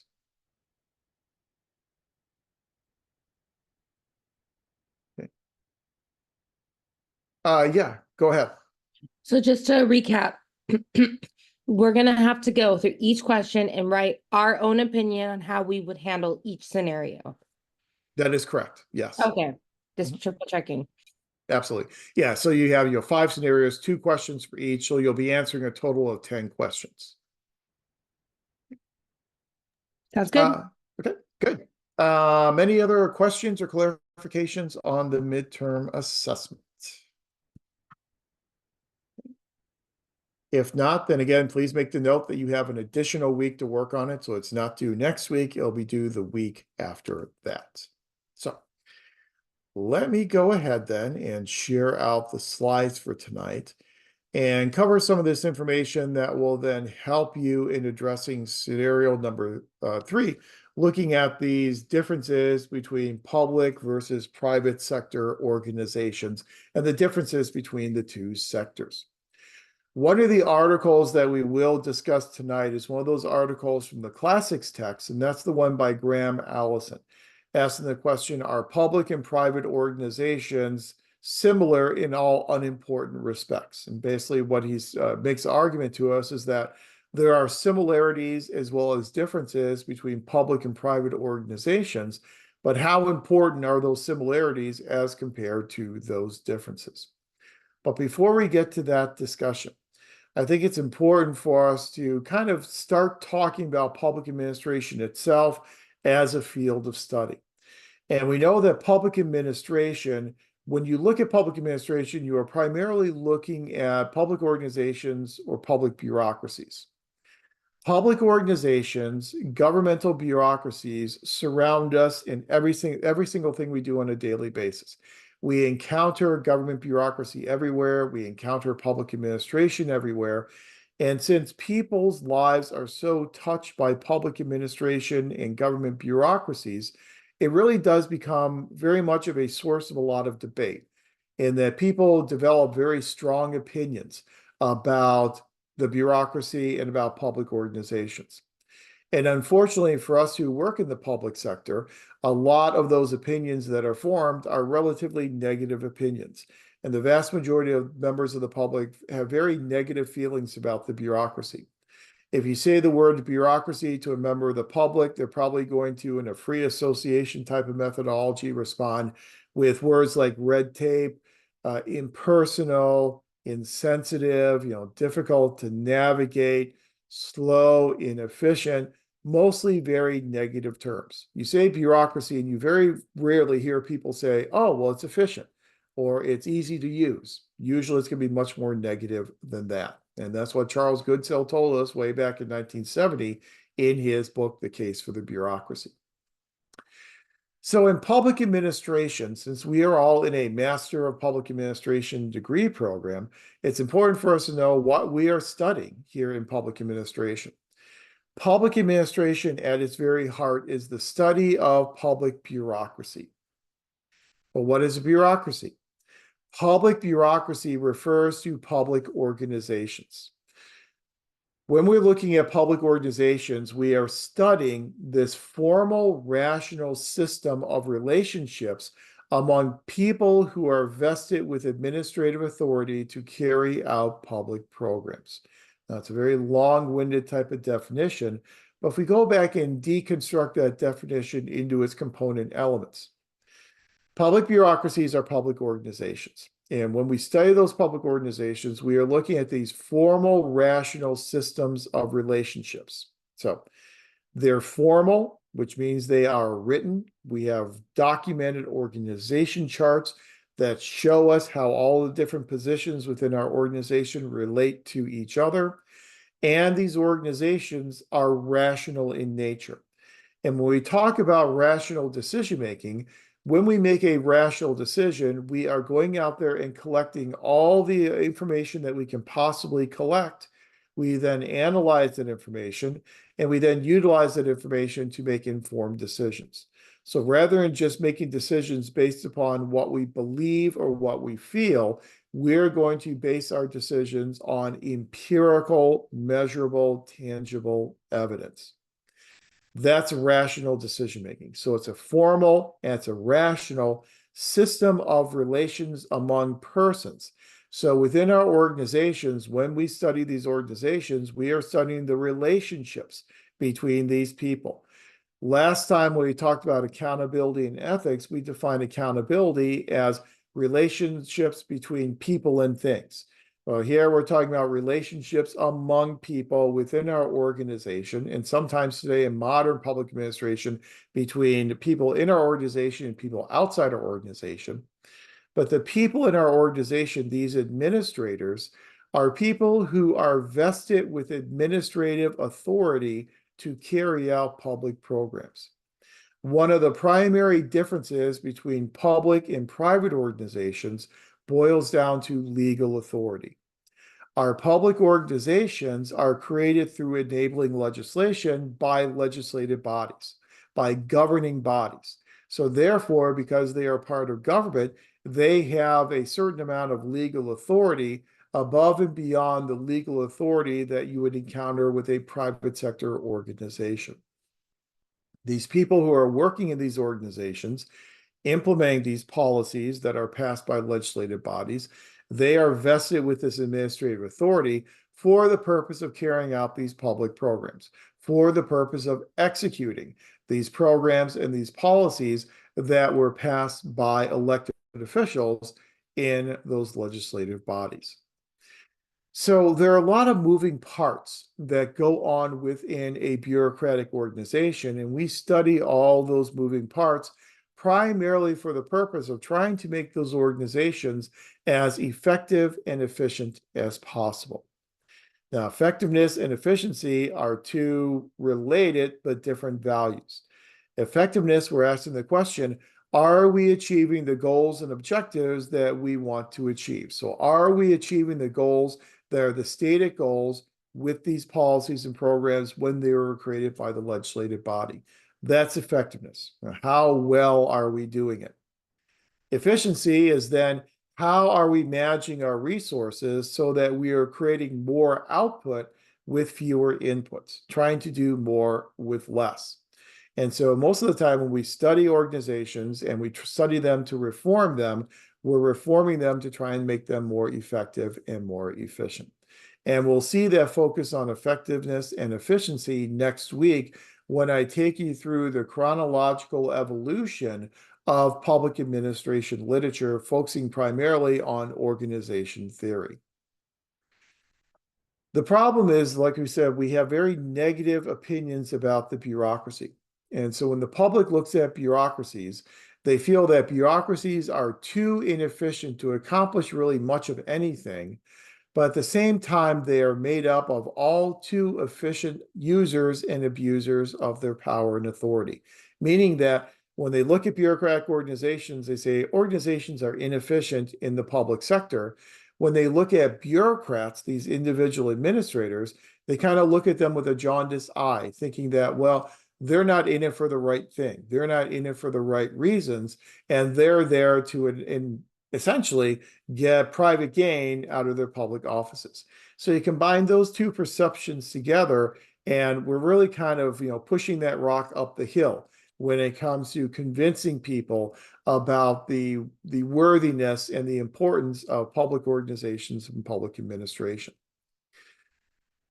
Public administration itself as a field of study. And next week, we'll get into this debate about, is public administration an academic discipline, or is it merely a subfield of another discipline like political science? But for our purposes tonight, we're going to refer to public administration as a field of study. So public administration as a field or area of study for the past several years has really suffered a crisis of identity, in that it's really struggled to distinguish itself from private administration. So whenever you told people you were getting your MPA, some people probably heard you say MBA instead of MPA, because there's a lot of confusion about how an MPA is different than an MBA. And to kind of confuse things a little bit more, there are actually some MPA programs around the country, such as there's one at Willamette University is one example, where they blend their two MBA and MPA programs together kind of into one. So much so that every year, students have a culminating experience before they can graduate with their degrees. One year, it will be a case study looking at a private sector corporation. The next year, it'll be a case study looking at a public sector organization. Then the following year, they go then back to the private sector and just alternate each year between private and public. They have intertwined the two approaches together that closely that you're essentially talking about an MBA and MPA program that's combined together into one degree. Now, that is highly unusual, and we don't see that very often. Typically, we tend to have standalone MBA and MPA programs. Here at Long Beach, the MPA program is offered in the Graduate Center for Public Policy Administration within the College of Health and Human Services. The MBA program is in a completely different college, offered in the College of Business. So they are completely separate, and that's kind of the model that we see used around the country.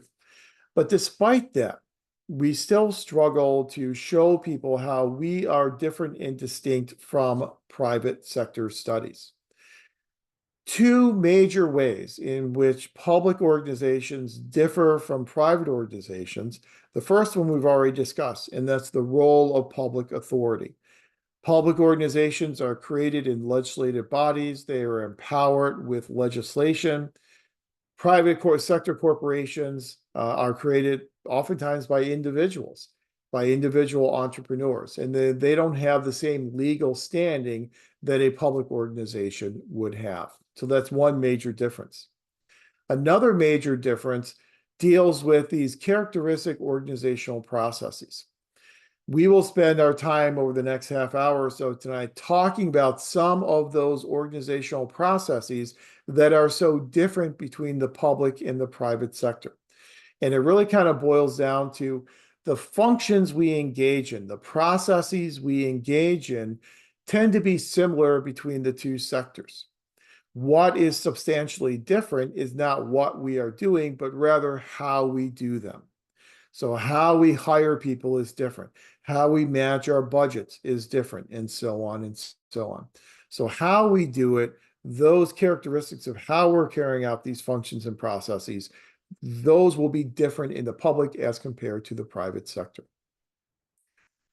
Another difference between the public and private sector we'll get into tonight is the difference in terms of policy formulation versus policy execution. Both public as well as private sector organizations are engaged in policy execution, but it's really usually only public organizations that are intimately engaged in policy formulation. So the difference there is policy formulation is obviously the process of putting these public policies together. Policy execution is the implementation of those policies once they have been passed by a legislative body and then oftentimes signed by a chief executive. Now, both public and private sectors are involved in policy execution. Obviously, public policies and programs are implemented by public sector organizations, but a lot of these policies that are more regulatory in nature rely upon the participation of the private sector as well. So if you are going to regulate the amount of pollutants in water or the amount of pollutants in the air that are created through the production of some type of a good or service, you're going to have the acquiescence and the compliance of the private sector to help monitor and help meet those air quality and those water quality types of standards. So private sector is involved in execution, whereas the public sector is involved in both formulation as well as execution. I think one of the great ways to distinguish between public and private organizations is by looking at this piece of federal legislation called the Anti-Deficiency Act. The Anti-Deficiency Act forbids government officials from spending on anything that is not explicitly authorized by law. So if we want to spend money on something, that area of expenditure must be authorized under law. That money must be appropriated by Congress or appropriated by a state legislature to be spent on that specific area of spending. That's the only thing that we can spend money on will be things that are actually appropriated. Private organizations, by contrast, can spend on anything that they want to spend on as long as it's not forbidden by law. So what we spend on must be specifically authorized under law.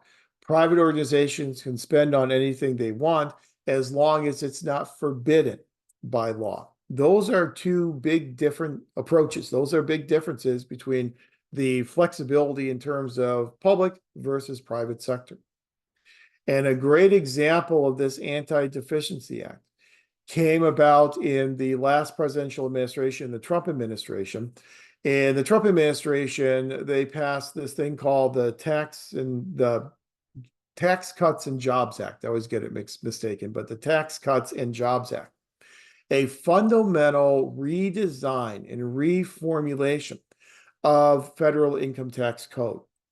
And as part of this Tax Cuts and Jobs Act, the legislation eliminated things like exemptions. And so those exemptions went away.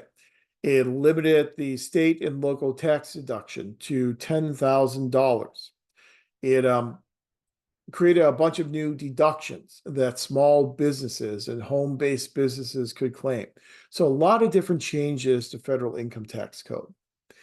The problem for that is that you had all these monumental changes at the same time that you had a partial government shutdown. So Congress was unable to pass all of its appropriation bills. So for those appropriation bills that were not passed by Congress by the beginning of the new federal fiscal year on October 1st, all those areas did not have legal authority to spend money. So instead, what Congress did is for those, I think it was 6 appropriation bills that had not yet been passed, they passed a continuing resolution saying that all those areas of government that did not yet have their appropriations approved, they could spend money at the rate of 80% of what they spent last year during this 2-week period of time, just to kind of keep those organizations up and running. Once those 2 weeks expire, then Congress passed another continuing resolution for an additional 4 weeks. After those additional 4 weeks expire, Congress still had not passed the appropriation bills, so it passed another continuing resolution. Eventually, once we get into about December, the appetite, if you will, for passing continuing resolutions was gone. Congress no longer wanted to do it. The president no longer wanted to do it. So we ended up with a government shutdown. It was a partial government shutdown so that all of those agencies that had not yet had their appropriations passed, they would have to go down to a skeleton crew. And then all those other federal employees would then have to be furloughed and they would stay home and they would not be able to work. Well, one of those departments that didn't have its appropriations yet was the Department of Treasury. The Internal Revenue Service is part of the Department of Treasury. So along comes January, and you have all these taxpayers who are getting on the phone, calling the IRS customer service number, trying to figure out how this new tax law affects their taxes for that year. And the phones are ringing off the hook because there were no agents, customer service agents who were available to take those calls. Well, obviously, those taxpayers who weren't able to get their questions answered, they then raised a hue and cry and they complained to Congress, they complained to the White House. And so the White House decided they wanted to bring all these furloughed IRS agents back to work and pay them so that they could answer the phones. Problem was the Anti-Deficiency Act prohibited that because you cannot spend money unless that money has first been appropriated. If you go back to our reading of the Constitution from a couple of weeks ago, the Constitution has this appropriations clause saying that Congress may not draw money from the federal treasury except in the consequence of appropriation, meaning that it must first appropriate that money.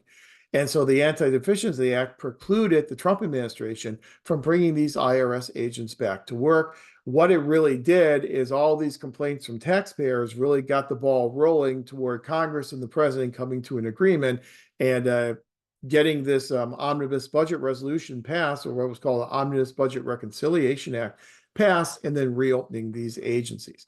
But that's a great example of the Anti-Deficiency Act and how limited we are in the public sector in terms of what money we can spend and how we can spend that money. So this issue of differences between public and private organizations is something that is dealt with head on by Graham Allison in his article. And if you haven't had a chance to take a look at the Allison article yet, please do take a look at it because I think he really encapsulates a lot of the similarities and differences between the sectors. So he starts out with some of the similarities. And he says some of the similarities between the public and private sectors really revolve around the functions of management. So the types of things that we do in managing our organizations. So he says, regardless if you're in the public or the private sector, one of the primary functions of managers is the planning function. Private sector managers engage in strategic planning. Public sector managers also engage in strategic planning. So we all do the planning function. We all have to engage in organization. We organize our organizations. And so we come up with organization charts. And those organization charts will then spell out to whom each individual employee is responsible. We have to organize the work within our organizations.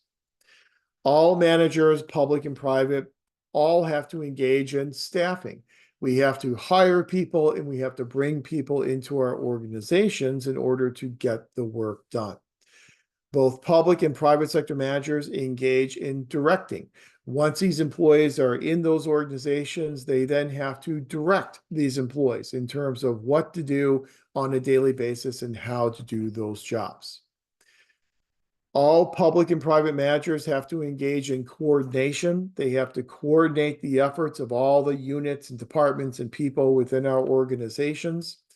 They all have to engage in the reporting function, that they have to report on not just how they're spending the money, but how well they are accomplishing their goals and their objectives. And so we know in public organizations, we will have financial reports that are published. Sometimes they're annual financial reports, sometimes they're quarterly financial reports.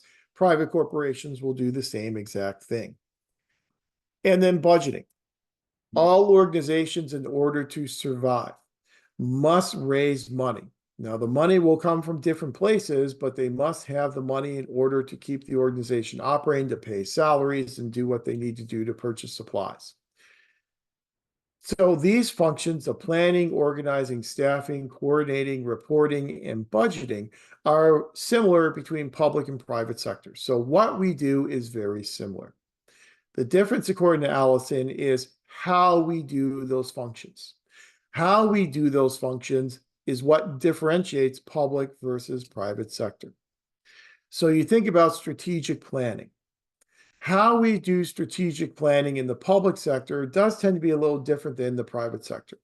Strategic planning in the public sector tends to be a more open process with more incorporation of stakeholders, both inside as well as outside the organization. The plans that we put together tend to be longer in duration in the public sector as compared to the private sector.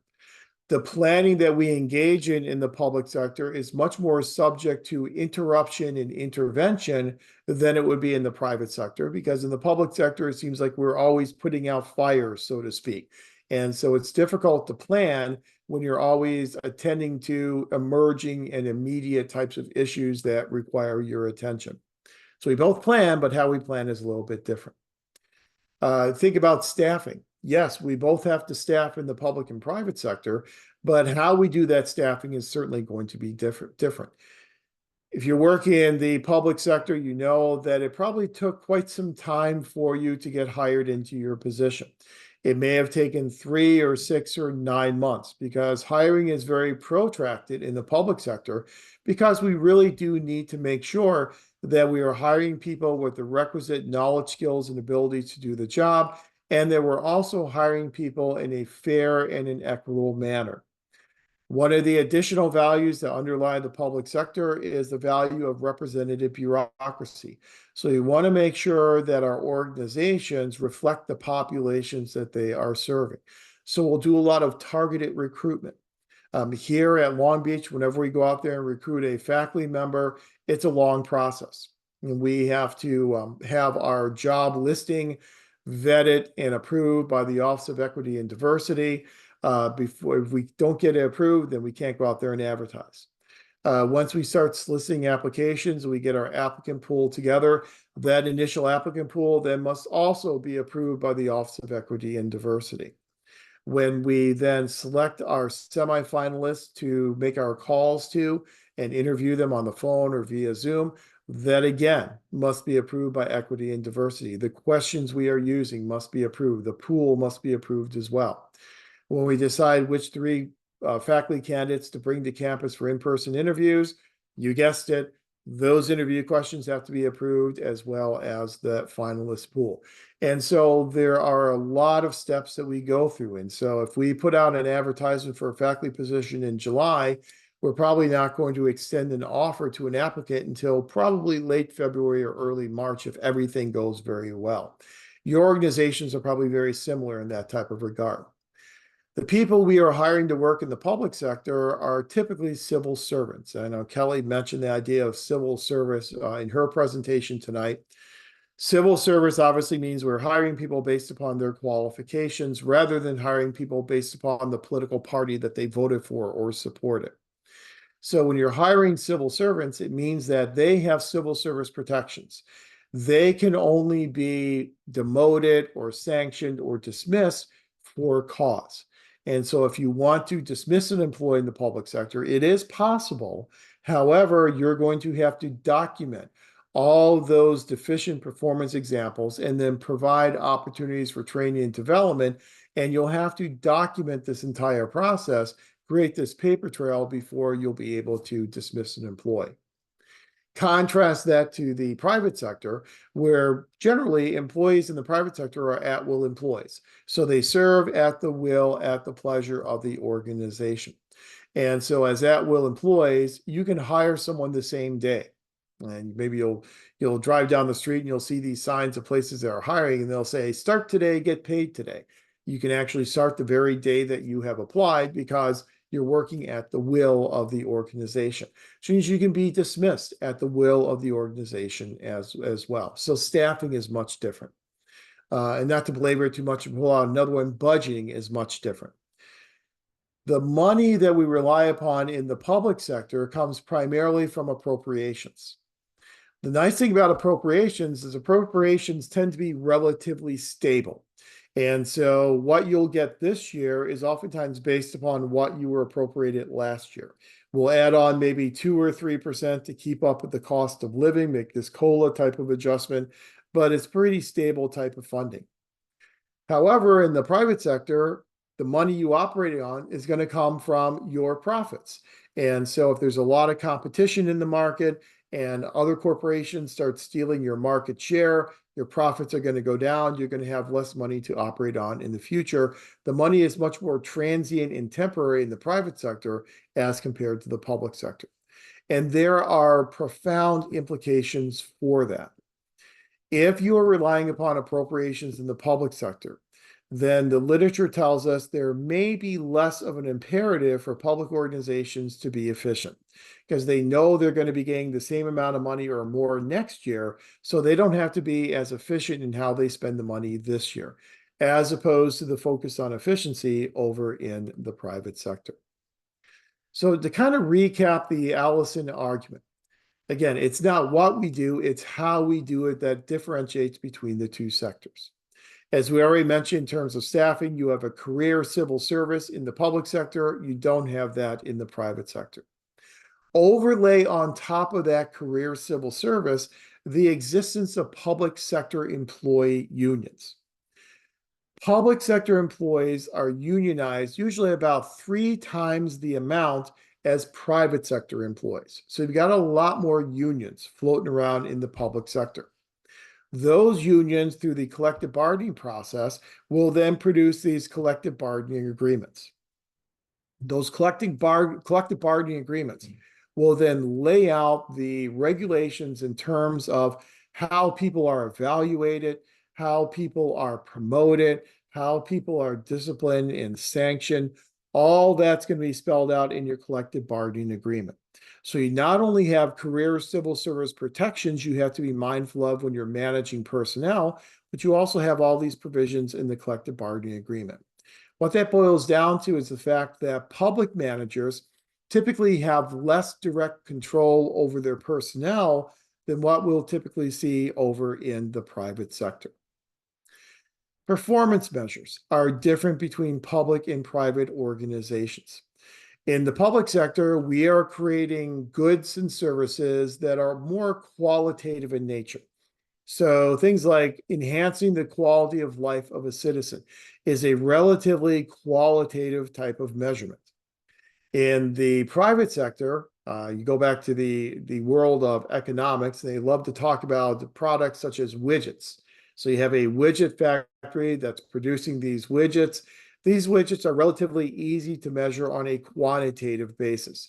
You can measure how many widgets you are making. You can measure the ratio of the amount that you are making to the amount of money you're spending per widget that you are creating. It's a very quantitative, very empirical type of measurement of performance.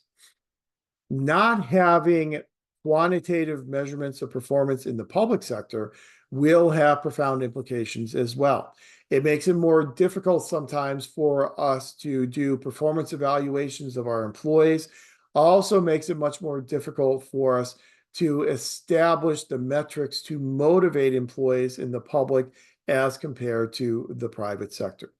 We don't have the same type of pay for performance structure in the public sector as you see used over in private corporations. Lavana, go ahead.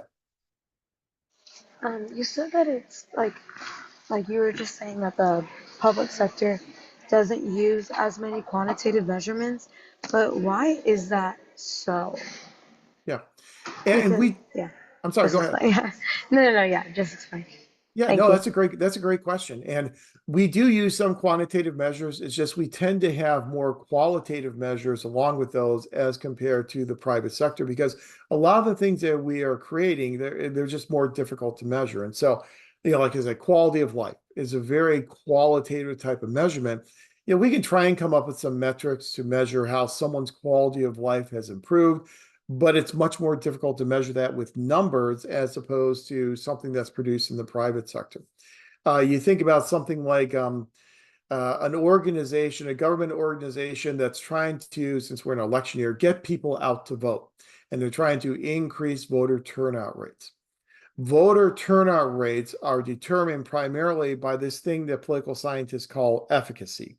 And it's a feeling that going out and voting will make a difference. The more people feel that their vote makes a difference, the more efficacious they are, the more likely they are to go out there and vote. Measuring efficacy is more difficult quantitatively than it would be measuring something more that is more quantitative in the private sector.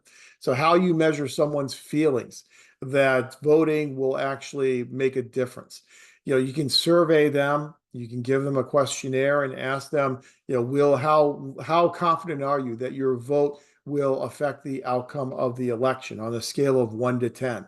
So you can actually put some numbers there, but it's still kind of subjective because somebody's 8 out of 10 may be different than somebody's feeling of 3 out of 10. And so there's still a lot of subjectivity in some of the things that we try and measure in the public sector. And so it does make it more difficult for us to measure how well we are doing and how well our employees are doing in the public sector. We do like to try in program evaluation to use a lot of mixed methodology, where we try and combine quantitative and qualitative indicators together into this mixed methods approach. It just tend to have a lot more qualitative measures in the public as compared to the private sector. We also know, because of our discussion of separation of powers and federalism, that as public administrators, we serve what we call many masters. And that as public administrators, we need to serve the executive branch, we need to serve the legislature, and we need to serve the judiciary. When we have those three branches of government that we are serving, we get conflicting direction and competing standards that are provided by those three branches of government. So Congress may tell a federal agency, this is what you are supposed to accomplish, and this is how you are supposed to do it.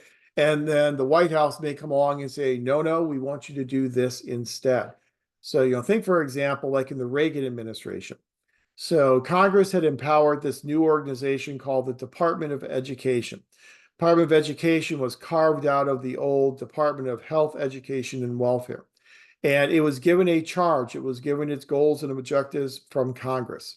Those goals and objectives called for the implementation of all these education programs and kind of this more national role in K through 12 education. Then when the Reagan administration comes in, the Reagan administration wanted to abolish the Department of Education. So they put a Secretary of Education appointee into the department whose job was it to try and take the Department of Education apart from the inside out.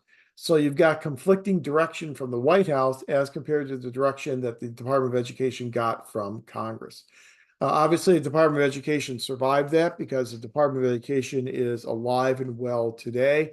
I know one of the planks in the platform for the Republicans for the Trump administration, or if there's a new Trump administration, it would be to abolish the Department of Education. So very similar to the platform that President Reagan ran on as well back in 1981 or 1980, and then took office in 1981.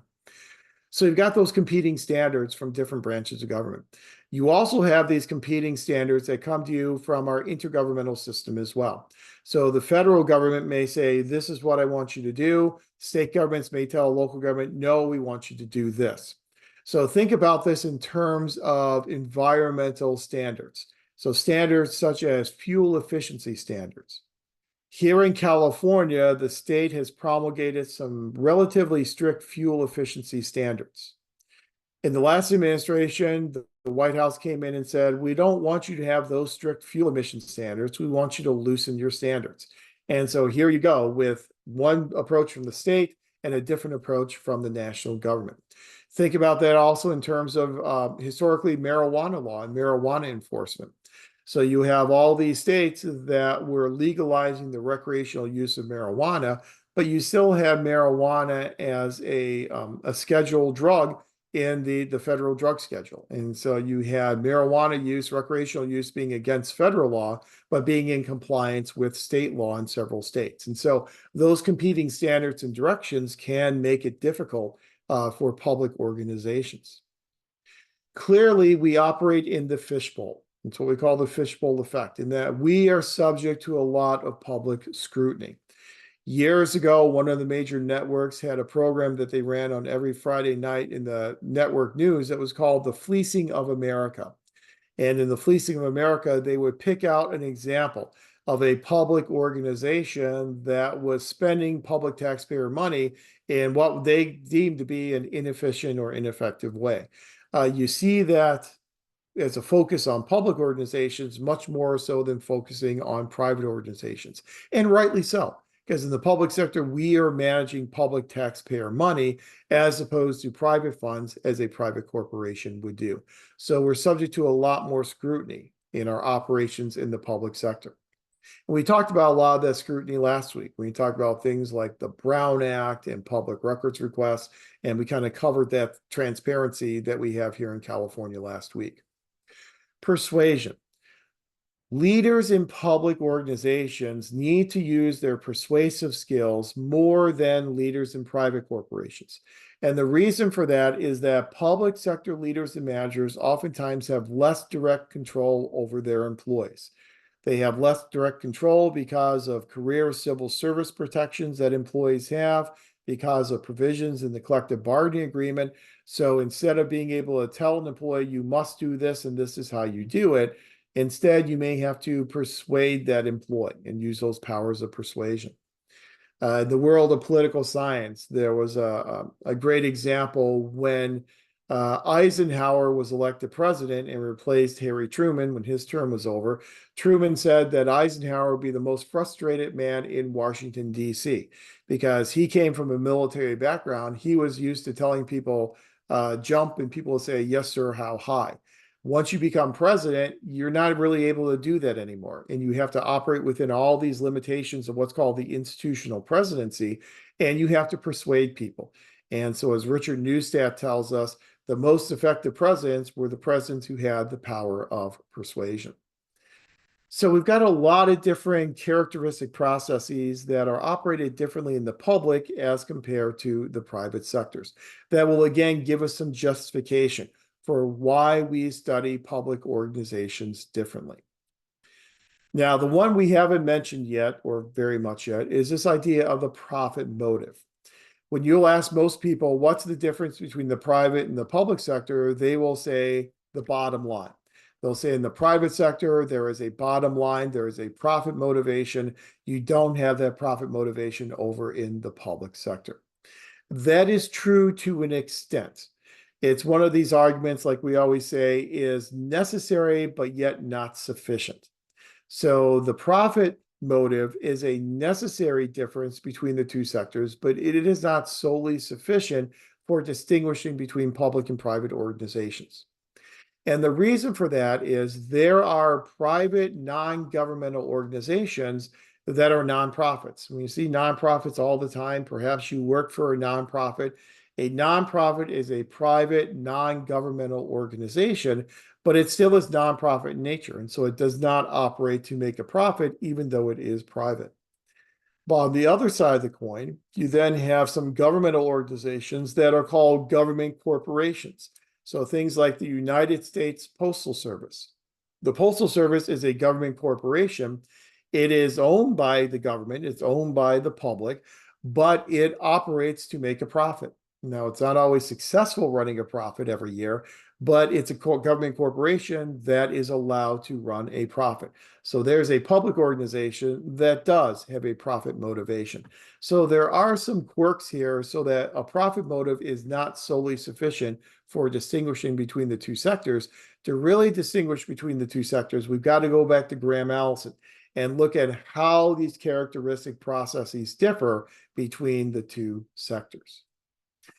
Another important distinction between public and private sector organizations is the role that they play in policy formulation versus policy execution. Both public and private organizations engage in policy execution, but really only public organizations directly contribute to the formulation of those public policies. So as we had said before, the difference between execution and formulation. In policy execution, it's the task of public administration to translate written law into action. This is the implementation, the execution of public policies. So laws are created by elective legislative bodies and chief executives, and then administrators have to then take these laws and these policies and give them life by implementing them. So the public sector is certainly very involved in policy execution, but the private sector is also involved, as we said, through things like regulatory policies. Regulatory policies only work with the cooperation of private sector corporations. But then when it comes to policy formulation, this is where it's primarily the domain of public organizations. Public administrators are involved in policy formulation before policies are made by advising elected officials.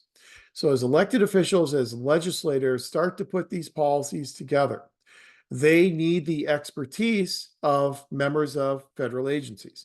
They need these public administrators to provide their expertise because it's going to be these administrators who are the street level bureaucrats. These are the ones who are on the ground, interfacing with the population, actually implementing these policies.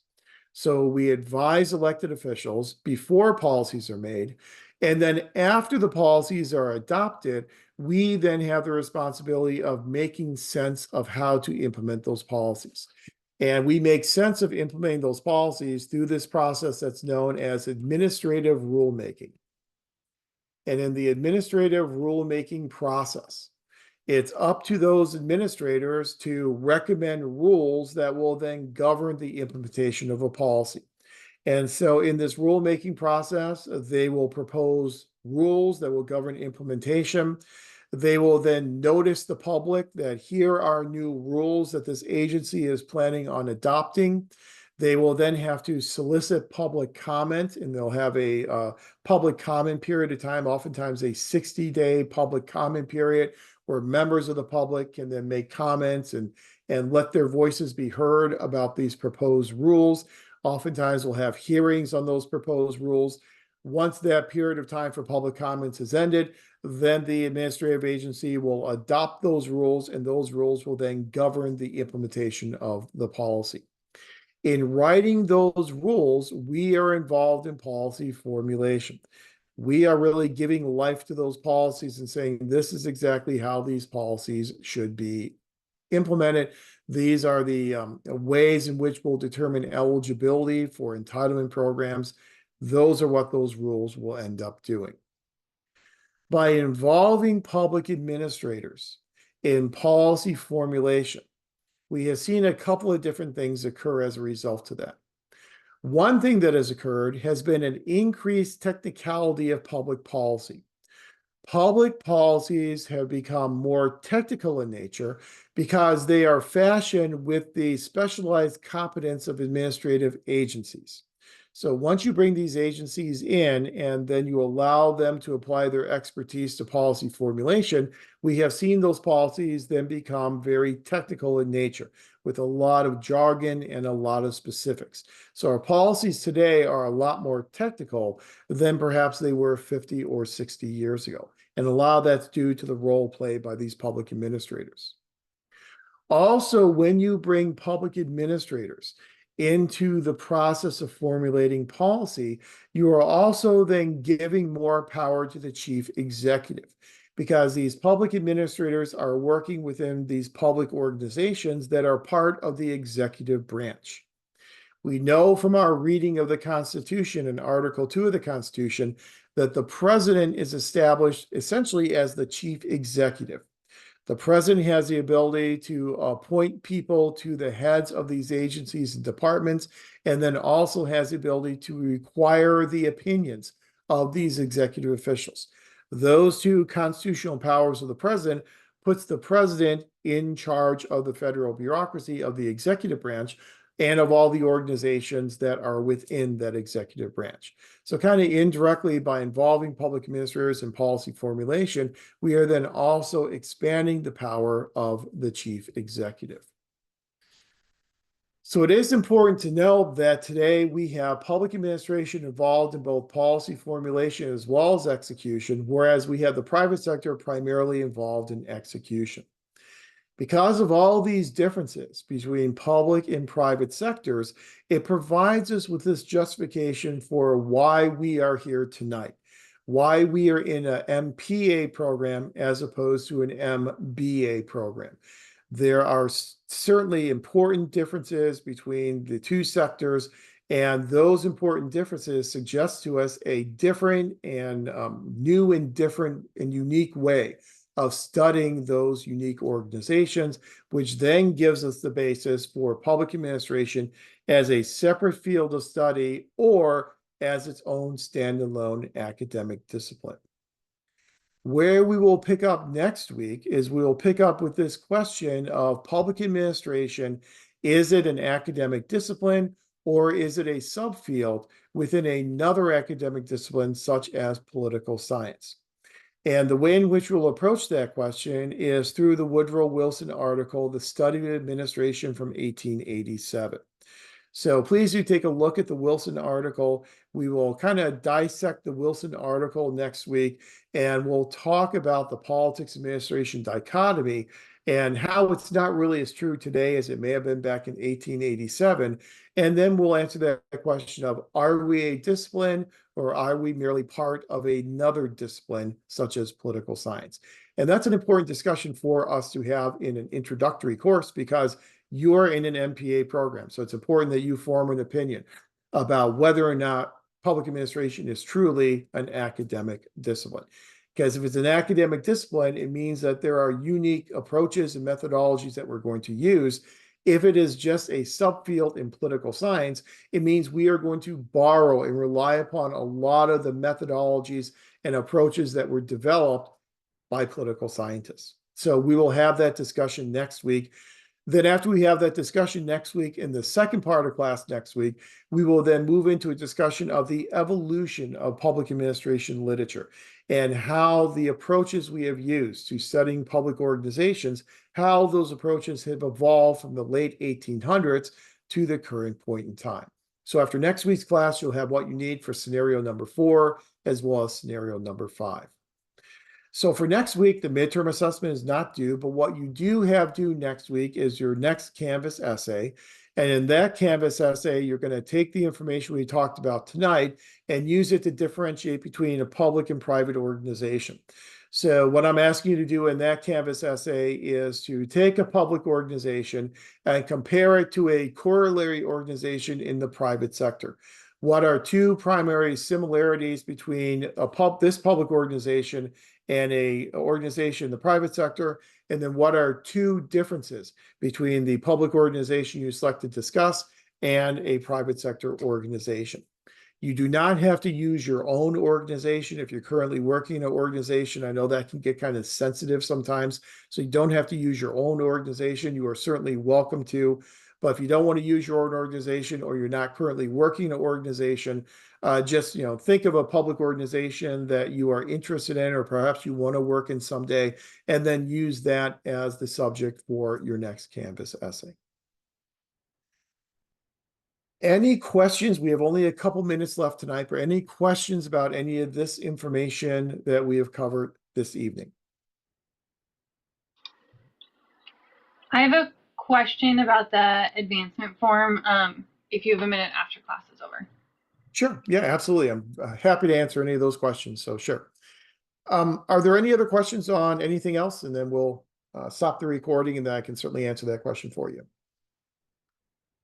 Okay, if not, I'll have this recording up on our Canvas site by tomorrow morning, and then we'll be back at it again next week, talking about the discipline of public administration, or as a field of study. Okay, have a great week, everyone, and I will talk to you again next Tuesday. Take care. Professor, Thank you, Professor. I was waiting for you after class, but I just had a quick question. Did you receive my email? Because I didn't get a response from you. Let me stop this recording real quick. Okay. Oh, wait, hold on. Just give me 1 second to do this.